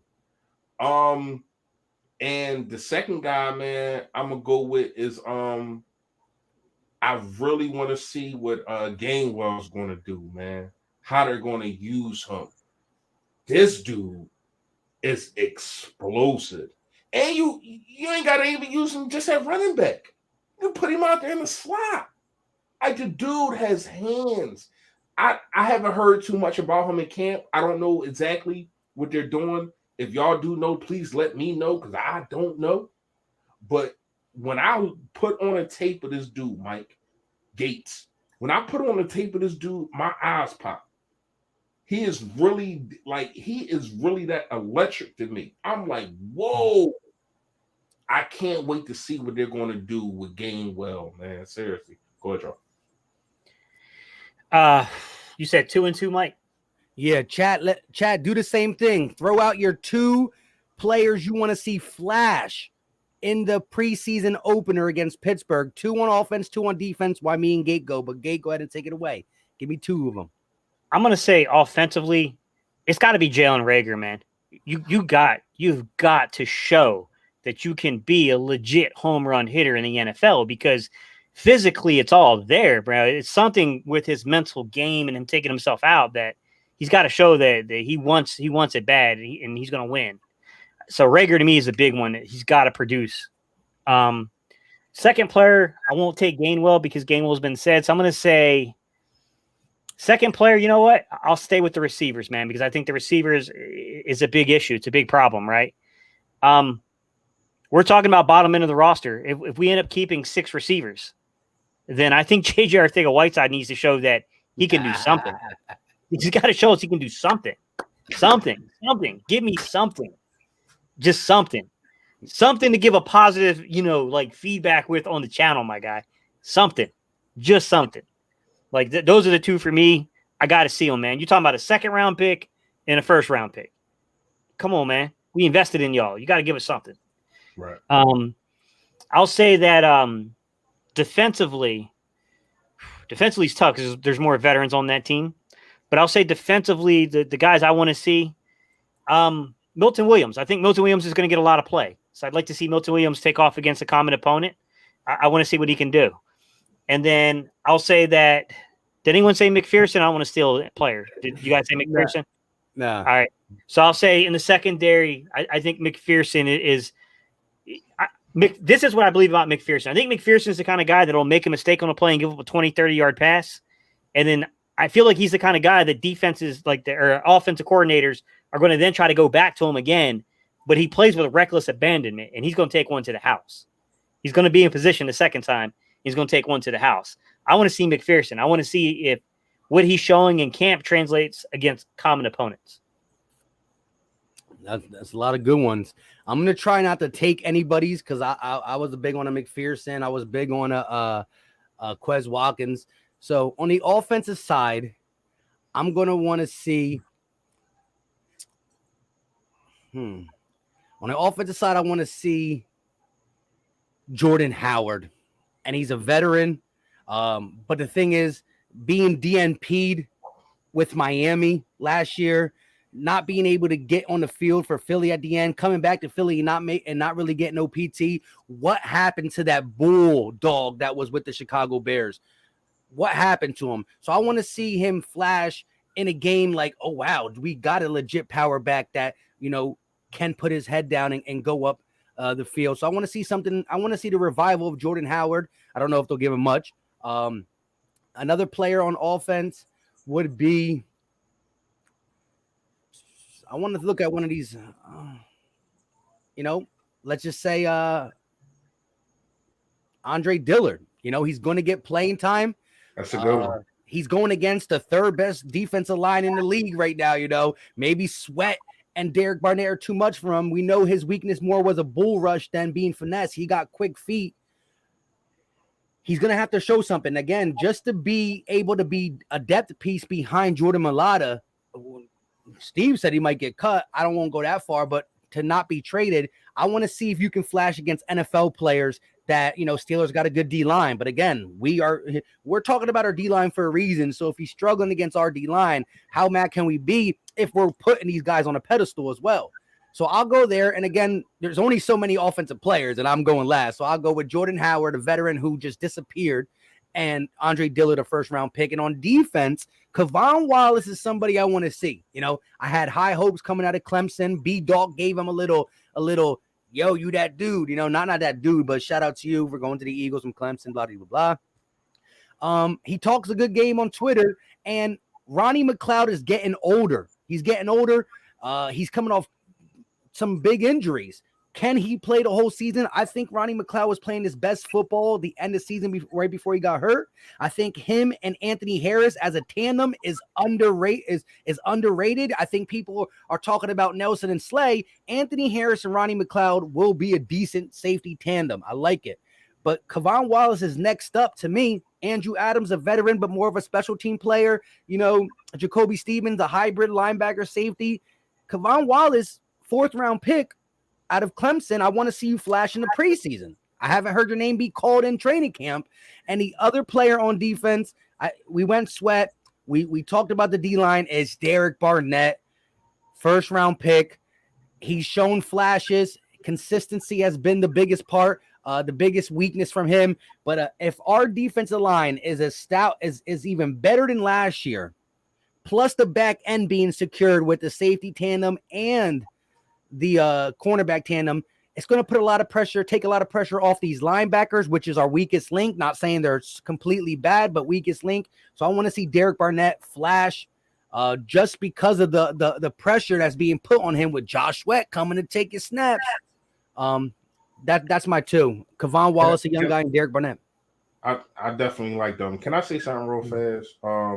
And I hate to say it while it's an op in here. A Dallas guy, Blue Chip something, asked about the Hall of Fame. Y'all got Giants guy. He is. Oh, Giants. Oh, okay, damn. But he's a Sixer fan. He's a Sixer and Giants. Okay. Well, then I kind of like you. You know what I mean? Yeah. But I don't give a damn. Like, say the truth. But quiet as kept. Let's really dissect our last 3 or 4 first-round picks, or we can go back even further. Oof. You talking about Derek Barnett, Andre Dillard, Jalen Reagor? They all got question marks, yo. All of them. That's a problem, man. Like, I don't want to be Debbie Downer or whatever the case. Well, I'm gonna say Daniel Downer because damn sure ain't no Debbie.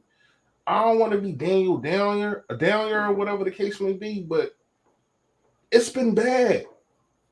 It's been bad. Howie, I think that you had a good draft last year. I think Reagor is not a bust. I don't think Reagor is a bust. Does he have question marks? Yes. I think that you definitely hit with Smith. Hopefully he can stay healthy. You know what I mean? But when you just go back years and years and years, it's like, dude, like, what's going on? You know what I mean? Like, after Carson Wentz, your first round picks has done nothing. Like keep it real.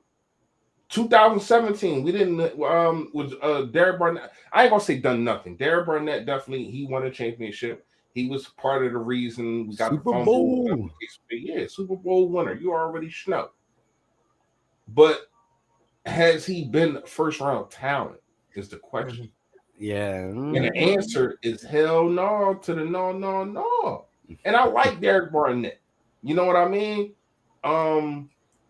But then you go Andre Dillard. Has he been first round time? He ain't even been on the field. Then you got Jalen Reagor last year. You know what I mean? Questions there. But I will say, and I did see somebody comment, and they was right. He was getting open the last, I want to say 4 or 5 games. Who? Reagor. Reagor. With Jalen, he was getting open. And I think Doug kind of opened the system up a little bit more, and things started to happen more because we had more of a running quarterback, and they tried to make Carson Wentz to Ben Roethlisberger. I don't know why. That was stupid as hell, but whatever the case may be. So I did see some flashes, and I always told y'all, and I still stand firm on this. I think Jalen Reagor is a better Nelson Aguilar, but it's up here, just like Nelson Aguilar.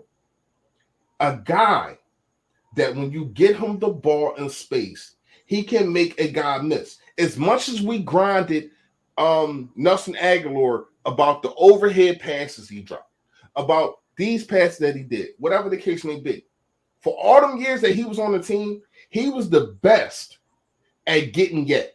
That's facts. He was the best at making a play when the ball was in his hand. I think Jalen Reagor is the same thing. Use these guys to their strength. I've been preaching this and saying this for a while. He came out of college second to CeeDee Lamb in yards after the catch in college. So Jerry, so all the guys, Justin Jefferson, Jerry Jeudy, Henry Ruggs, all these guys, he was second to CeeDee Lamb with yards after the catch, and we haven't seen plays ran for him. I mean, we were using Jalen Reagor solely as a deep threat. Like, he can do that, but that is not his only and sole function. So I agree 100%. But real quick, shout out to Drew with the $2 super chat. I knew it was going to get brought up before we ended here. We went too long without it. He said, when is Deshaun Watson coming? All love, Kings. I'm trying to stay away from that. I know, but I didn't make a video about it, man. I ain't even make a video about it. Go ahead. I'll let y'all comment on that. I'll talk after y'all talk, man. All right, so I'll tackle that one, Mike. Pull that one back up on screen real quick. Oh, this one too, yeah. Yeah, so he says, because it kind of goes into his original comment. It says, Coach, who's to say those 2 or 3 first-round picks will amount to anything? Watson has proven. Just keep him away from the happy endings table, laugh out loud. So I'll give you my objection to Watson. Good, that was a good one. But I'll give you my objections to Watson. It's not the player. I think Watson's a top 5 quarterback in the league. My objection to Watson is the contract structure past 2021.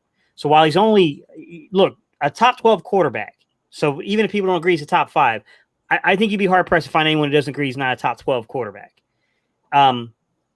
Getting that guy for $10 million, sure, that's a ridiculously good value for 1 year. The problem is his 2022 cap figure is $35 million. That's the issue, and that's his base salary. No, I'm sorry, that's not even his cap figure. My bad. That's his base salary figure, which we would be on the hook to pay. So essentially what happens is that if the league goes to $208 million, and that's an if, we don't know that to be factual yet. If it goes to $208 million and we increase by over $20 million in the cap next year, you're still looking at a big shortcoming here to get that $35 million under, right? Because we're scheduled to only, with that increase, only have $12 million of available cap. So you can't really do much with your money this year if that's the case, because you're going to need to roll over every dime you have from this year. You're going to have to defer it from this year into next year, okay? And you still don't have him under contract at that point. You're still short the money for the $35 million. By the way, of the 90-man roster we have in camp this year, 46 players are playing on 1-year contracts or expiring contracts. 46 out of 90. That's over 50% of the roster. So how are you going to get Watson under contract? Sign people next year. Yeah, exactly. Extend guys like Goddard. Extend guys like Sweat. Extend guys like Derek Barnett if they do. Miles Sanders is coming up exactly. And Jalen Hurts, Avonte Maddox, all these dudes, man. What's his name? Eric Wilson. Okay. They're all 1-year deals. Eric Wilson, Anthony Harris, Steven Nelson, all those dudes are 1-year deals. So you're bringing Watson in, you're giving up draft capital to give him, you're strapping yourself financially. What's the team around him going to be in 2022? Because you're going to have to. Somebody's exiting the Eagles if you do that, and by somebody, the players that would have to exit are very easy to identify. There's only 4. We have 4 guys next year that are scheduled to make almost $20 million or more. One of those guys makes like 19, and the other 3 guys are $20 million or more. One of those guys is Fletcher Cox. Somebody will be absolutely out the door if you make that move just because of the financial implications behind it. So, I mean, I'm not going to say it will or won't happen. You know what I'm saying? You can never say something will or won't happen. You know the old saying, guys, where there's a will, there's a way. But there's going to be a consequence for that type of move. It's going to be a pretty big consequence. Yeah, and to go off that a little bit more, team like Miami's a team that's pretty much set up to you got teams that are set up with contract wise and money wise that could get a guy like Deshaun Watson and they got 3 to 4 years to figure things out before guys expire. But because of our problems trying to extend the Super Bowl run, pushing the can down the line, being in a COVID season, giving all these guys a 1-year deal. So we have guys, like you said, the Miles Sanders, the Dallas Goddards, the Derek Barnetts, the Josh Sweats. These are 4 guys who are our core. These are our core pieces to the Eagles who are in their 20s, early 20s. Miles, Sweat, Barnett, and Goddard. These are guys who must come back to the Eagles, especially if they flash this year. And then you got the guys we just signed in the prove-it deals. If Nelson balls out, well, he should be Eagle longer. He's only 28 or 27. Yeah. If Eric Wilson balls out, he should be Eagle longer. Anthony Harris, Kerrigan, if he shows he got more in the tank, maybe he gets a 2-year deal. I don't know. And that's why I said.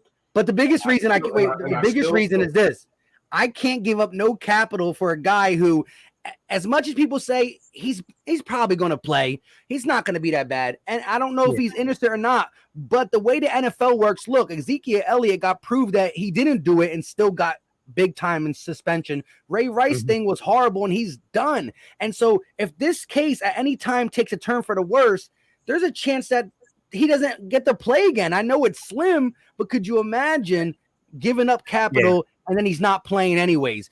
And for those who keep saying, well, we could fleece him, we could give him like a 3rd round or a 1st round only to get him. The Houston Texans have never came out and said, because of these allegations, we'll take less. They still want the same. It's not even, they don't even have to say that. I seen somebody, I can't remember who it was on y'all live yesterday that said that. And I almost threw my damn iPad. Jalen, shout out to Jalen. Jalen Williams is the one who said it. Oh, yeah, Jalen, you my guy. I almost threw my damn iPad, Jalen. Are you kidding me? 3rd round pick? Like, come on, that's not never going to happen. But I think Jalen was saying that he would be in favor. I know exactly what you're saying, but he's wrong. I don't think he was implying. I don't think he was implying you could actually get him for a 3rd round. I know it was you, Jalen. You was tripping like them girls in a scary movie, man. You was tripping, brother.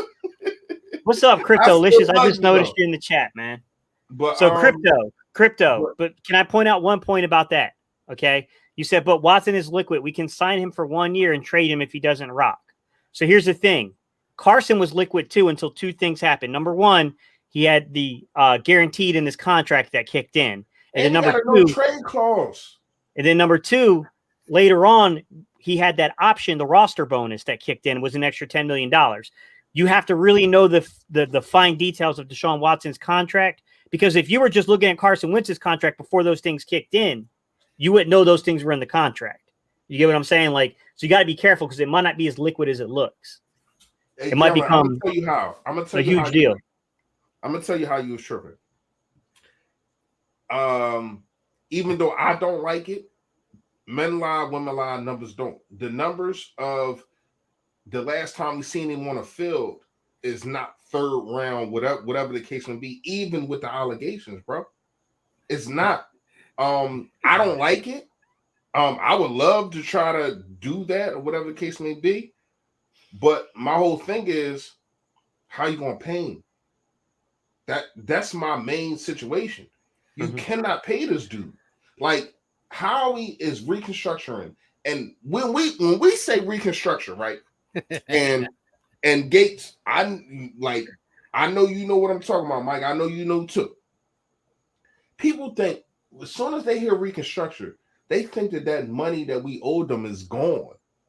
No, it's pushed back.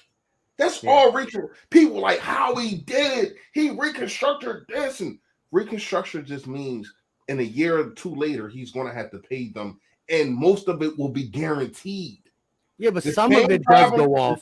The same problem that we was in before, and he did do a good job of being able to. I don't know how the hell he did it. I don't know how he got Steve Nelson signed for $3 million, but whatever. The problem is the situation that we was in at the beginning of the season being what was it, 27 million over the cap?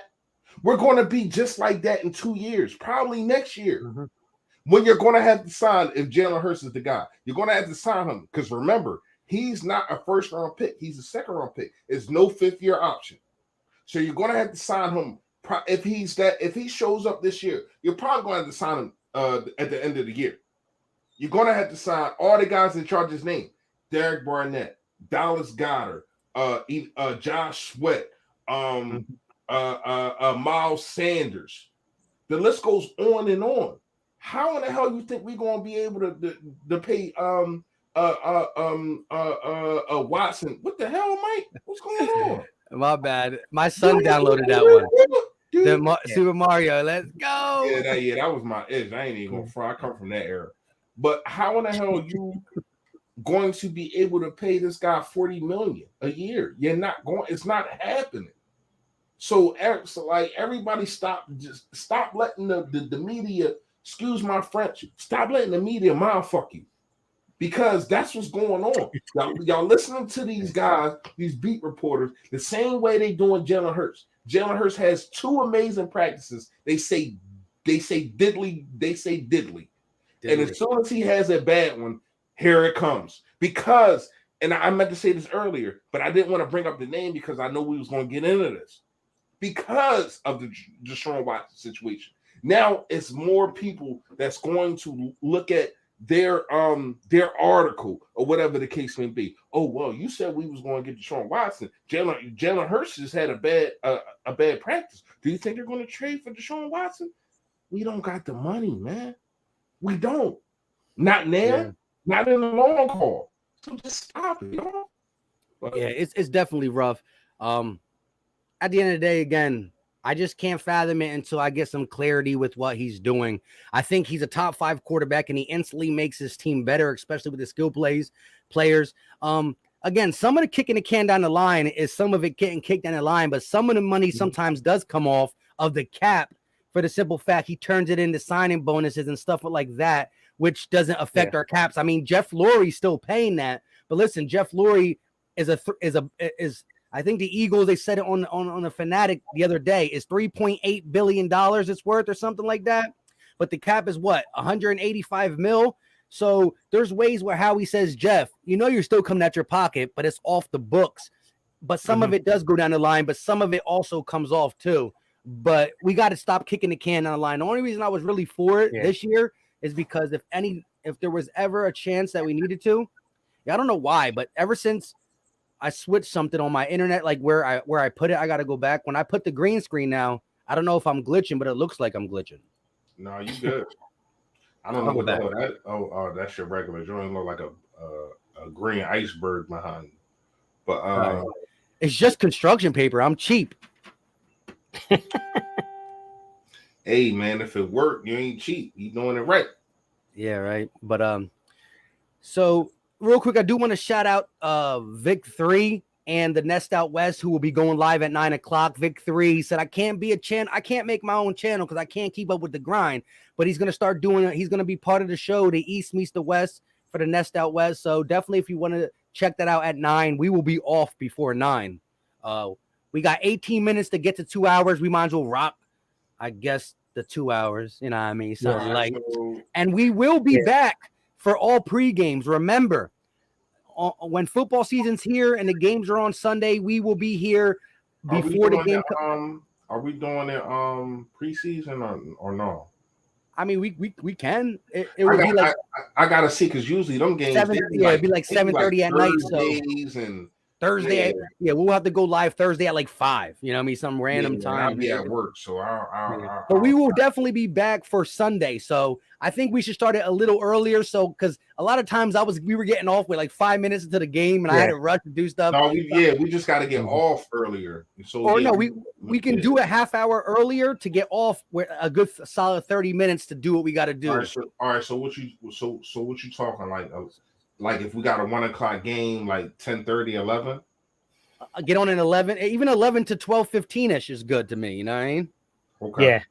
All right, we can do that. Because I used to be scrambling. Sometimes even when I do my play-by-play, I'll be like 2 plays in already, and I'm just starting to go live. It'd be wild. No, not this time, Tone.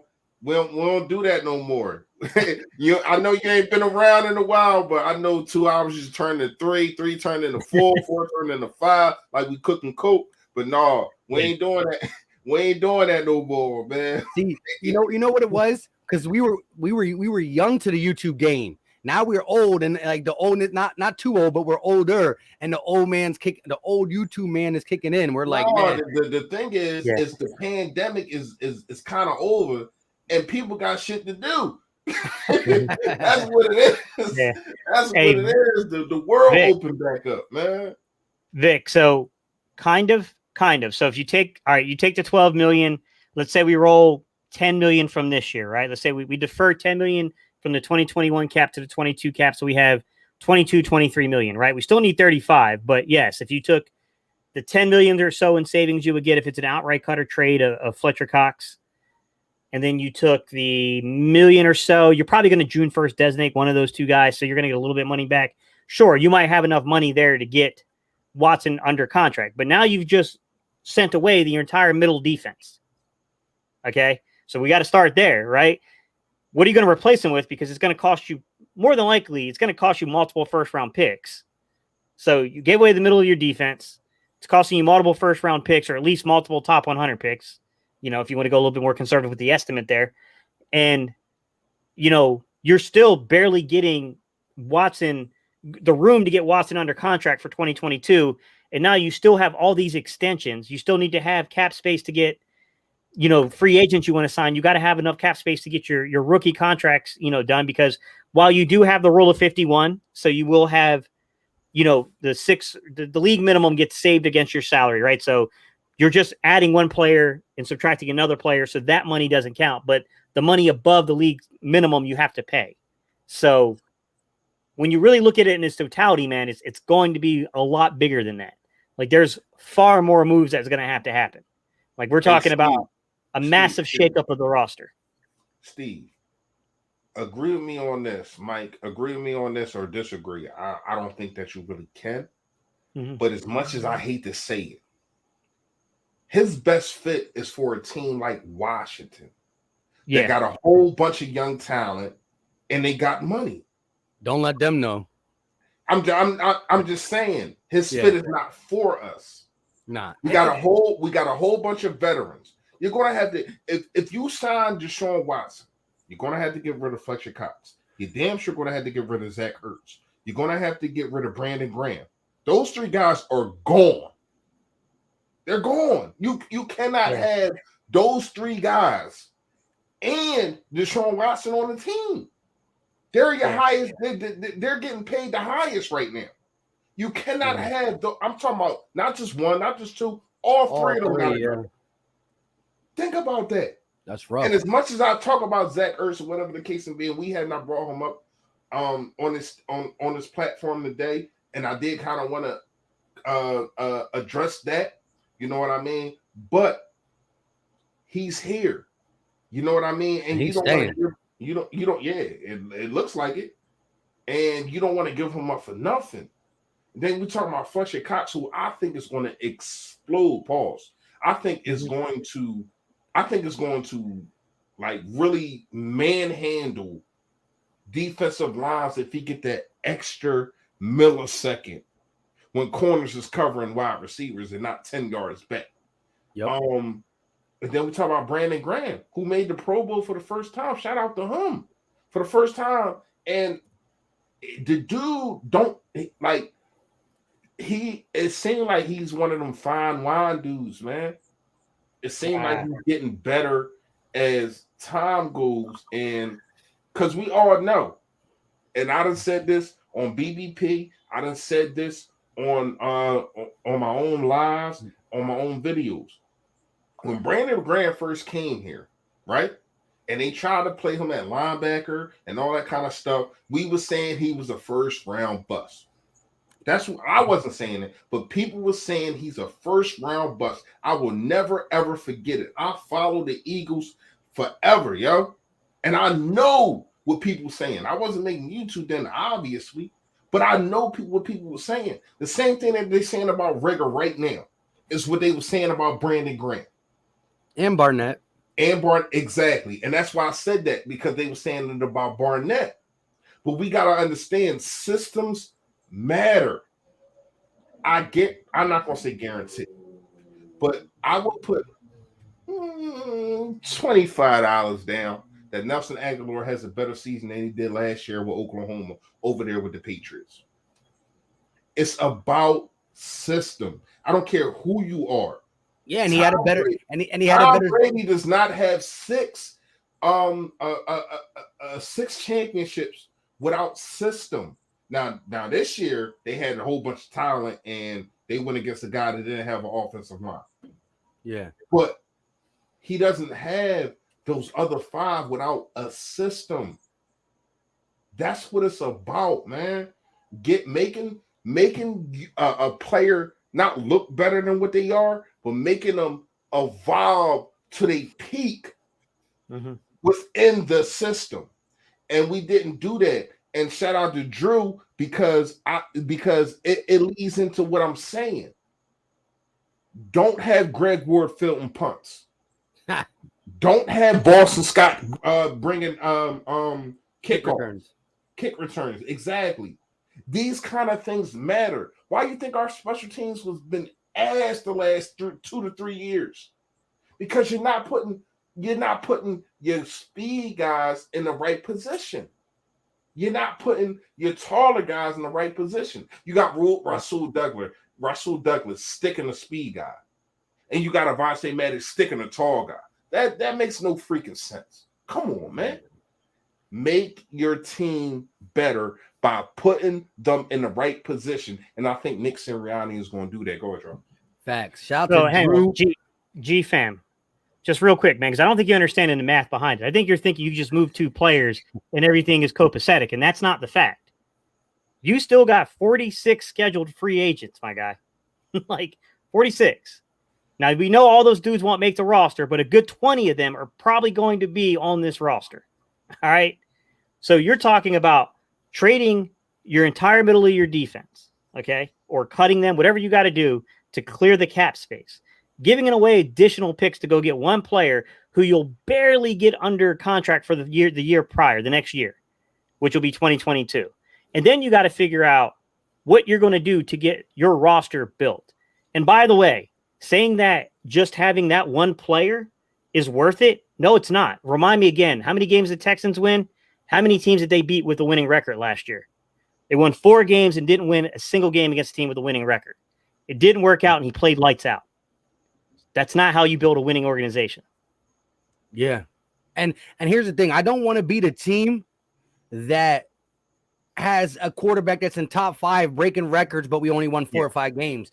Again, you don't want to turn into the Houston Texans. And again, some of that goes on their defense and other players, but again, a winning recipe is what you want to build for this team. And I think he's a very talented quarterback, but it's just, again, I need the allegations to go, and then I can start thinking about it. But shout out to Drew Johnson with the $5 super chat. He said, "Sup, fellas? Rock with all you guys. Bird gang. How do you see the special teams unfolding?" Fresh hit it a little bit. I want to say this. I think our special teams is going to be a lot better in a sense of just change up some of the guys. If Nick Sirianni gets these guys fundamentally sound, I think we won't have as many penalties on kick returns and punt returns, and then just getting a guy like Rager or Huntley or someone of that skill set to be back there is going to change it. Like, let's be honest, Greg Ward, you can guarantee he's not going to fumble the snap, so there's no risk, but there's no reward. You're getting the ball, he's pretty much fair catching it, and if he doesn't, you get spotted 5 yards. That's about it. Now, the funny thing is, and the thing that really baffles me, is that this last year's coaching staff really put Jalen Rager back there. The dude returned a punt for a touchdown and never saw it. You cannot make this up. And this is just a smack in the face of just poor coaching. And I hate giving Doug that poor coaching term because he won us a Super Bowl with Frank Wright, who knows how big of a role it was. But at the end of the day, you watch a guy score a touchdown and never give him an opportunity in that situation is beyond me. Like, if my 6-year-old is playing Madden and he throws it to a guy and he catches the ball, he's going to be like, "Oh, that works. I'm going to keep doing it." Just common sense would it be like, I'm going to let Jalen Rager stay back there the rest of the year. You know what I mean? Yeah. My God. So, a couple things. So, G-Fam, just to answer your question, bud. So, I don't know if Watson will rework his deal, but understand if we rework his deal, what we're probably talking about is a restructure, which is you're going to kick the can down the road on the contract. It's going to come due eventually, right? You're going to convert some of that money into a signing bonus, and then you're going to prorate it over 3 or 4 years, creating dummy years on a contract. It's, you know what I'm saying? Like, it's the same things that put us in this situation to begin with would be repeating itself again, if he even agrees to do that. I don't see why he wouldn't, because he's still getting paid the same and he's getting his money right away up front. I don't know. Like I said, G-Fam, I can't tell you if the Eagles are going to make the move. I can tell you what the financial implications will be. I can tell you how it may or may not impact the roster, but I can't tell you how he's going to make the move. But the question I would ask you is, are we sure that Howie Roseman is kind of hell-bent on doing this? Because from what I saw, it was a Texans reporter who reported this, and then it immediately got shot down by everybody. That was not true. It was fake. Everybody. Yeah. So I ain't gonna lie. Like Yeah. I think it's fake news. That's why I ain't even bring it up. yeah. I just think it's something for beat writers and people that write articles to get views or whatever the case may be. Like, I ain't gonna lie to you. I think this is just false. First of all, Howie, if you make that move, is stupid. We don't even know if he's going to play in the whole 2021-22 season. So to even try to make that move is asinine. It's asinine, asinine. I knew you were gonna say that. It's all like it really is though, bro. Like, it's stupid. Like, and it has nothing to do with the player. It has something to do with the league. We know what the league do. Like you said, Mike, look what they did to Zeke, and he had no real evidence against him. All he had on video was him pulling the girl whatchamacallit up, which is not good, which is stupid. Mm-hmm. But still, that's still, what he got, like 10 games, 8 games, something like that? Yeah. 6 or 8, yeah. 8 or 6, something like that, yeah. But that's what I'm saying. So you gotta understand, this dude got 32 allegations. 32. I know it was that many. That's a lot. I thought it was 22. No, yeah, I heard it was 32. I heard it was 32. I ain't really followed that closely. I could be wrong. Personally. Another day, another allegation. Is that what? I could be wrong. I could excuse me if I'm wrong. I've been wrong. You might be right, Reese. I don't know. I haven't really followed it that closely, honestly. I swore it was 32. But no matter the case may be, it's more than 2. Yeah, and you know what the biggest thing is? Like, there's maybe it is 32, or one says 32, one says 22. 22 civil, 10. I know I heard 32 before. That's all I'm saying. Okay. Yeah. Okay. Here's the biggest thing. I don't know if Vic 3's right or whatever it is. Drew said it too. But there's 22 civil, but 10 of them are like, listen, if it's about the bread, then it would be all 32 civil. Let's try to settle this thing. But 10 are trying to say, I don't want the money. I want justice. And so if that's the case, like, I mean, if it was, listen, I'm not saying it's true or not, but if it's a lie, why won't I think all of them would want that money. Cha-ching. But if 10 are saying they don't want the money, they want to take it criminal, then it's rough. Don't do that to me, Paul. Don't do that to me, Paul. We don't need no UNC quarterback. Don't do that to me, bro. Wait, what? Don't do that to me, bro. I can't sit here as an NC State fan and pull for no UNC quarterback, bro. Don't do that to me, man. Come on. Come on, man. Don't do that to me, bro. me and Simone, there's no way Simone and I can root for Sam Howell. Yeah, I bet. We were part of the NC State alum. There's no way we could do it. Shout out to Damon P with a $5 super chat. He said, you BBP guys are my dudes, even though I never see you in person. Hey, if Jake Elliott keeps shanking 22-yard chip shots this season, I'm going to lose it. We're going to finish out here. Listen, wherever you guys are watching, we still got 200 people in total. You're like, Mike, you're lying. We're live on 3 channels. Subscribe to the other content creators if you haven't. Hit the like button wherever you're watching it, and turn post notifications on so when we drop content, when we go live, y'all could be in here before we even really know what we're talking about. You know what I mean? But let's talk about Jake Elliott a little bit. How much of Jake Elliott's blunders were the fact that he never knew if he was going on the field on 4th and 2 or Doug was going for it? Because we went for it an extreme amount of time where it's in his head, where he's like not mentally prepared than he is. Extra point. Are we going for 2? Are we not? How much of the up and down analytical decisions of Doug Peterson, I'm not going to put him out. I am going to put him out. I'm not going to put him out. Could that play in his head a little bit? Let me ask you guys that. It's a good excuse to make. I don't know if it's true. It's a pretty good excuse, right? I mean, look, did it play a role? Probably so, but I'll be honest with you guys. I'm not a kicker. I tried it one time, like in practice, just messing around, I could barely kick like 20 yards, bro. I'm so not that person. So I don't know. I don't even know I don't even know how to kick the ball correctly like that, man. Like, so I can't say what that kind of thing, like the repetition being messed around with that does to you mentally and what it does to you in terms of like your ability to follow through on the kick and stuff. Is just not.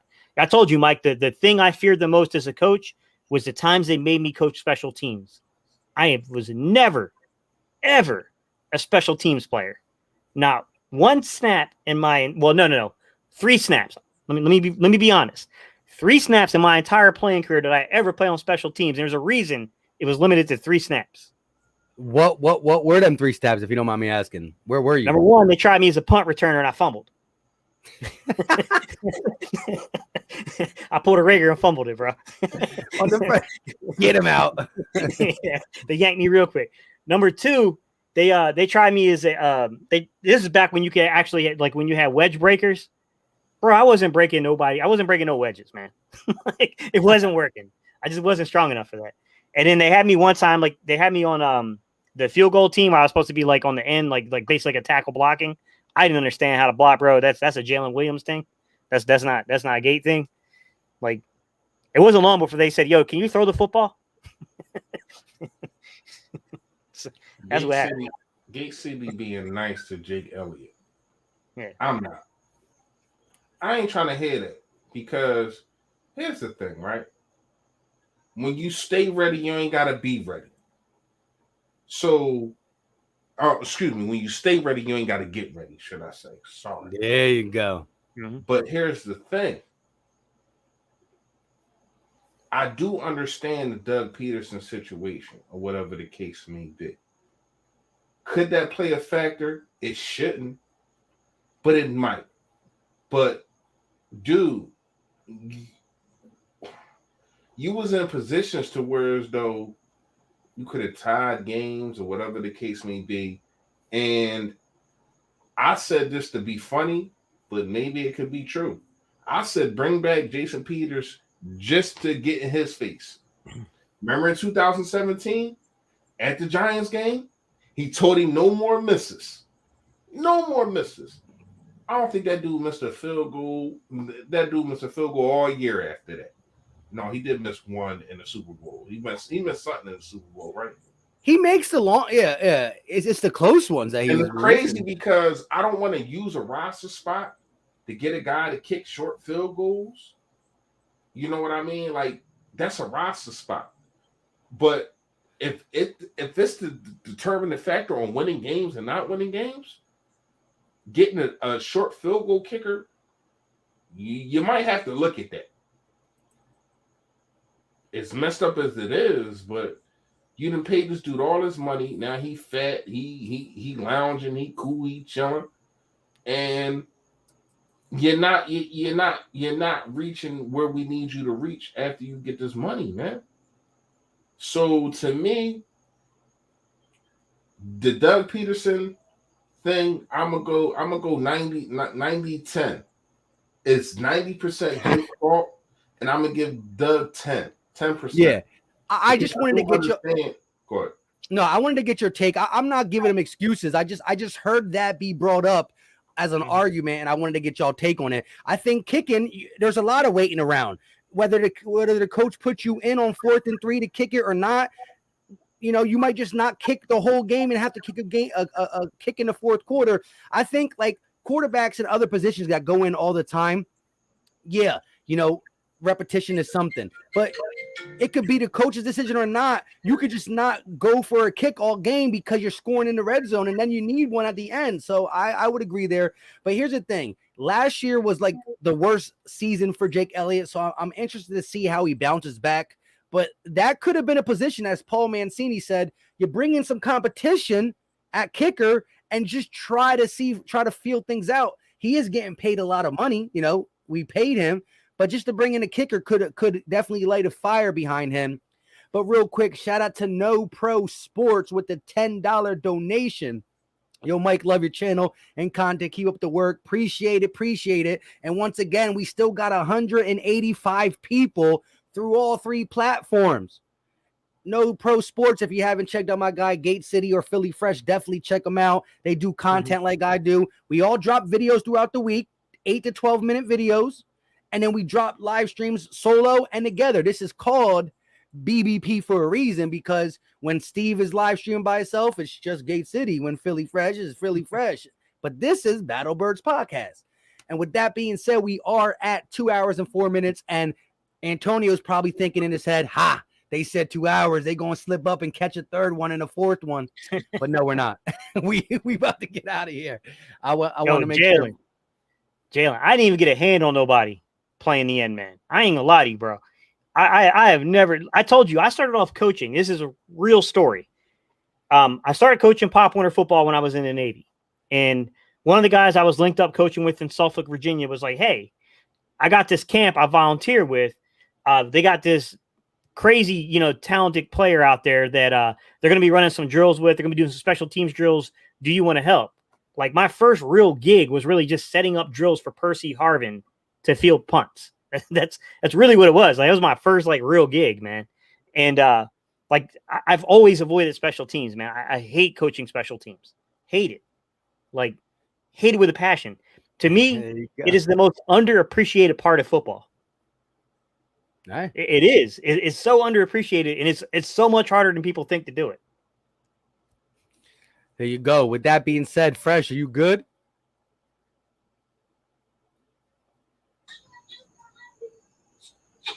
Yeah, I'm good. My bad. We just about to say our goodbyes anyways. All right. So before we say our goodbyes, two things, man. Come on, before we get out of here, we all know that we ask everybody, let us know when you checking in. Where you checking in from, man? Where are you watching the BBP podcast from? And number two, if you haven't noticed, I got the Yodat shirt on, man. You already know Yodat. I got the Philly Fresh hat on, man. Come on, the merch is in the link. Dang, I got the Yodat house. I got my Yodat downstairs. I was going to switch. I got his Yodat hat. Make sure you go cop yours. The link is in my description of all my videos. And I am saying this right now. In the works. I didn't even tell them to. I'm in the works on making BBP merch. That's coming up next. They don't even know. But dang, my man's just now y'all do. Trying to tell you, man, we trying to take this thing by storm. I appreciate every last one of y'all. If you have, hold on. If you have, I can't find it. Never mind. All right, listen. If you have copped up or became a member, man, I appreciate it. You get a Yodat keychain and all that. Send me your address. Send me a picture with you with the merch on, and I got you, man. Seriously, I appreciate all of y'all, man. Seriously. Go ahead, John. There you go. But yeah, real quick, everybody, before we get out of here, just drop where you're from. That's what we like to do. Well, no matter if you're all the way in Texas, all the way in Mexico, all the way right here in Philly, let us know where you're at. We got some VA in the house, Philly, but now in Ohio, Tampa, Long Beach, Cali, but I'm from Philly. Fish Street, go Birds. New Jersey, watching in Texas.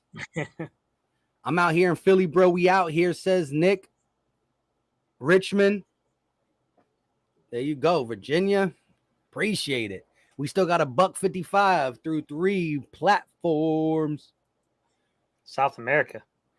At least look, JJ. We don't like JJ Arthega-Whiteside that much, but he obviously likes us. Yeah, exactly. I'm just kidding, J-Jaw. Hey, you had to have the utmost confidence to come into Eagles chat with the J-Jaw. And if it really is J-Jaw, please just stop using the umbrella. Atlanta, New Jersey, Philadelphia watching, and Erie, Pennsylvania. Atlanta, 58th Street, stand up. ATL, San Antonio, Texas. We got a couple ATLs. North Philly. Eagle has landed in Philly. Alex What's said, up, he's Atlanta. Watching from the vet. Damon, I'm from Newcastle, Delaware. right on the border with PA. And I lived in Raleigh for the longest time, man. I lived over by Cameron Village. There we go. Jameer McNeil coming in late, but I appreciate you. Woodbridge, VA. Baltimore Ravens fan, check in. Texas.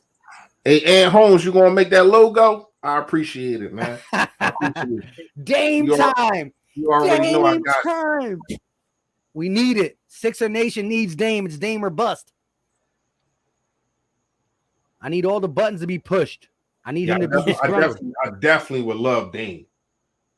Definitely love Dame. Listen, that'd be that would be legit. You get Dame. Listen, because you got to understand, like we won. We didn't win the East, but we was the number 1 seed. That's not happening this year if you don't make a move. You got to make a major move. Ben Simmons can't come back. I won't allow it.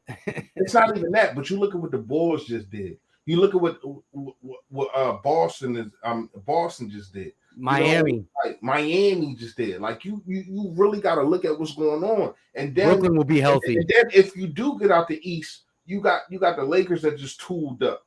You got the Warriors that just tooled up.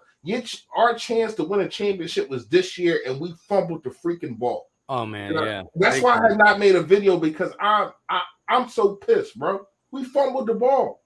Milwaukee would not win another freaking championship. What's up, Paul? Paul, first off, App State is not the best college program in North Carolina. I thought you trying to sneak that one, bro. But Paul, I'm in Greensboro currently, and I go to Boone normally every year. I didn't go last year because of everything with COVID, but I normally go every year to catch one of the games out there. It's a good environment, man. Good football environment.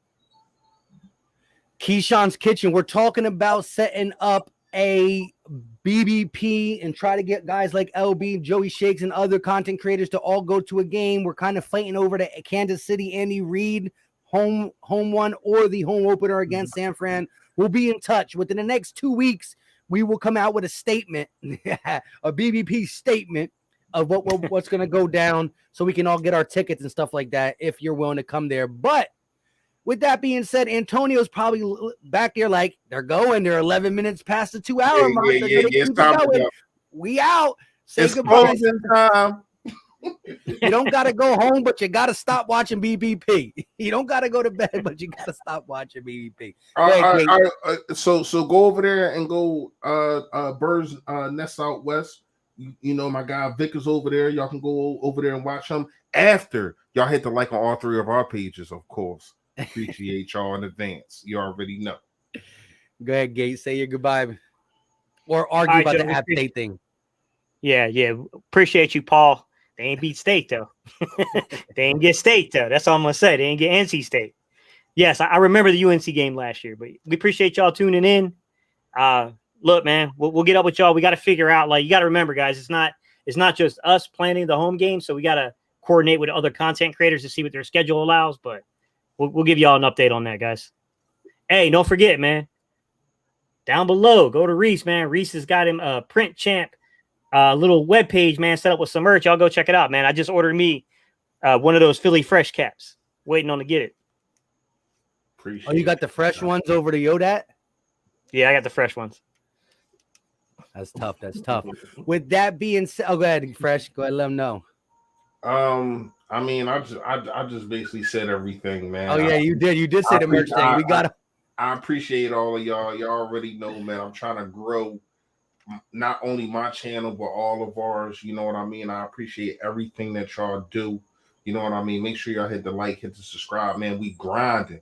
This is a grind. It's not. People think it's just easy to put a microphone in front of your face and just talk about whatever you want to talk about. It's not. It's a grind, and we've been doing this, and y'all have supported us, and we definitely appreciate it. You know what I mean? But we definitely just smash a like, push us out there, man. BBP is taking over this year. You already know, man. Yo, that. Big facts. And with that being said, you know how I always do it. Turn notifications on, subscribe if you're new, hit the like wherever you're watching it, and we will be back with more BBP pre-games. Shout out to Drew real quick. I am doing a fantasy league. I got one for the members. I'm going to try to do a non-member one too. I'll figure some stuff out, but Philly Fresh won the first Philly Talk podcast fantasy league. He won what, 500 or 400? I don't remember, man. I don't know. I spent that in one day. Yeah, Loving it. But until next time, stay tuned. You don't want to miss out on the fantasy draft. And even if Gate or Fresh has one, and the best way to never miss a video, hit the bell. Until next time, y'all know what time it is. We out. Peace.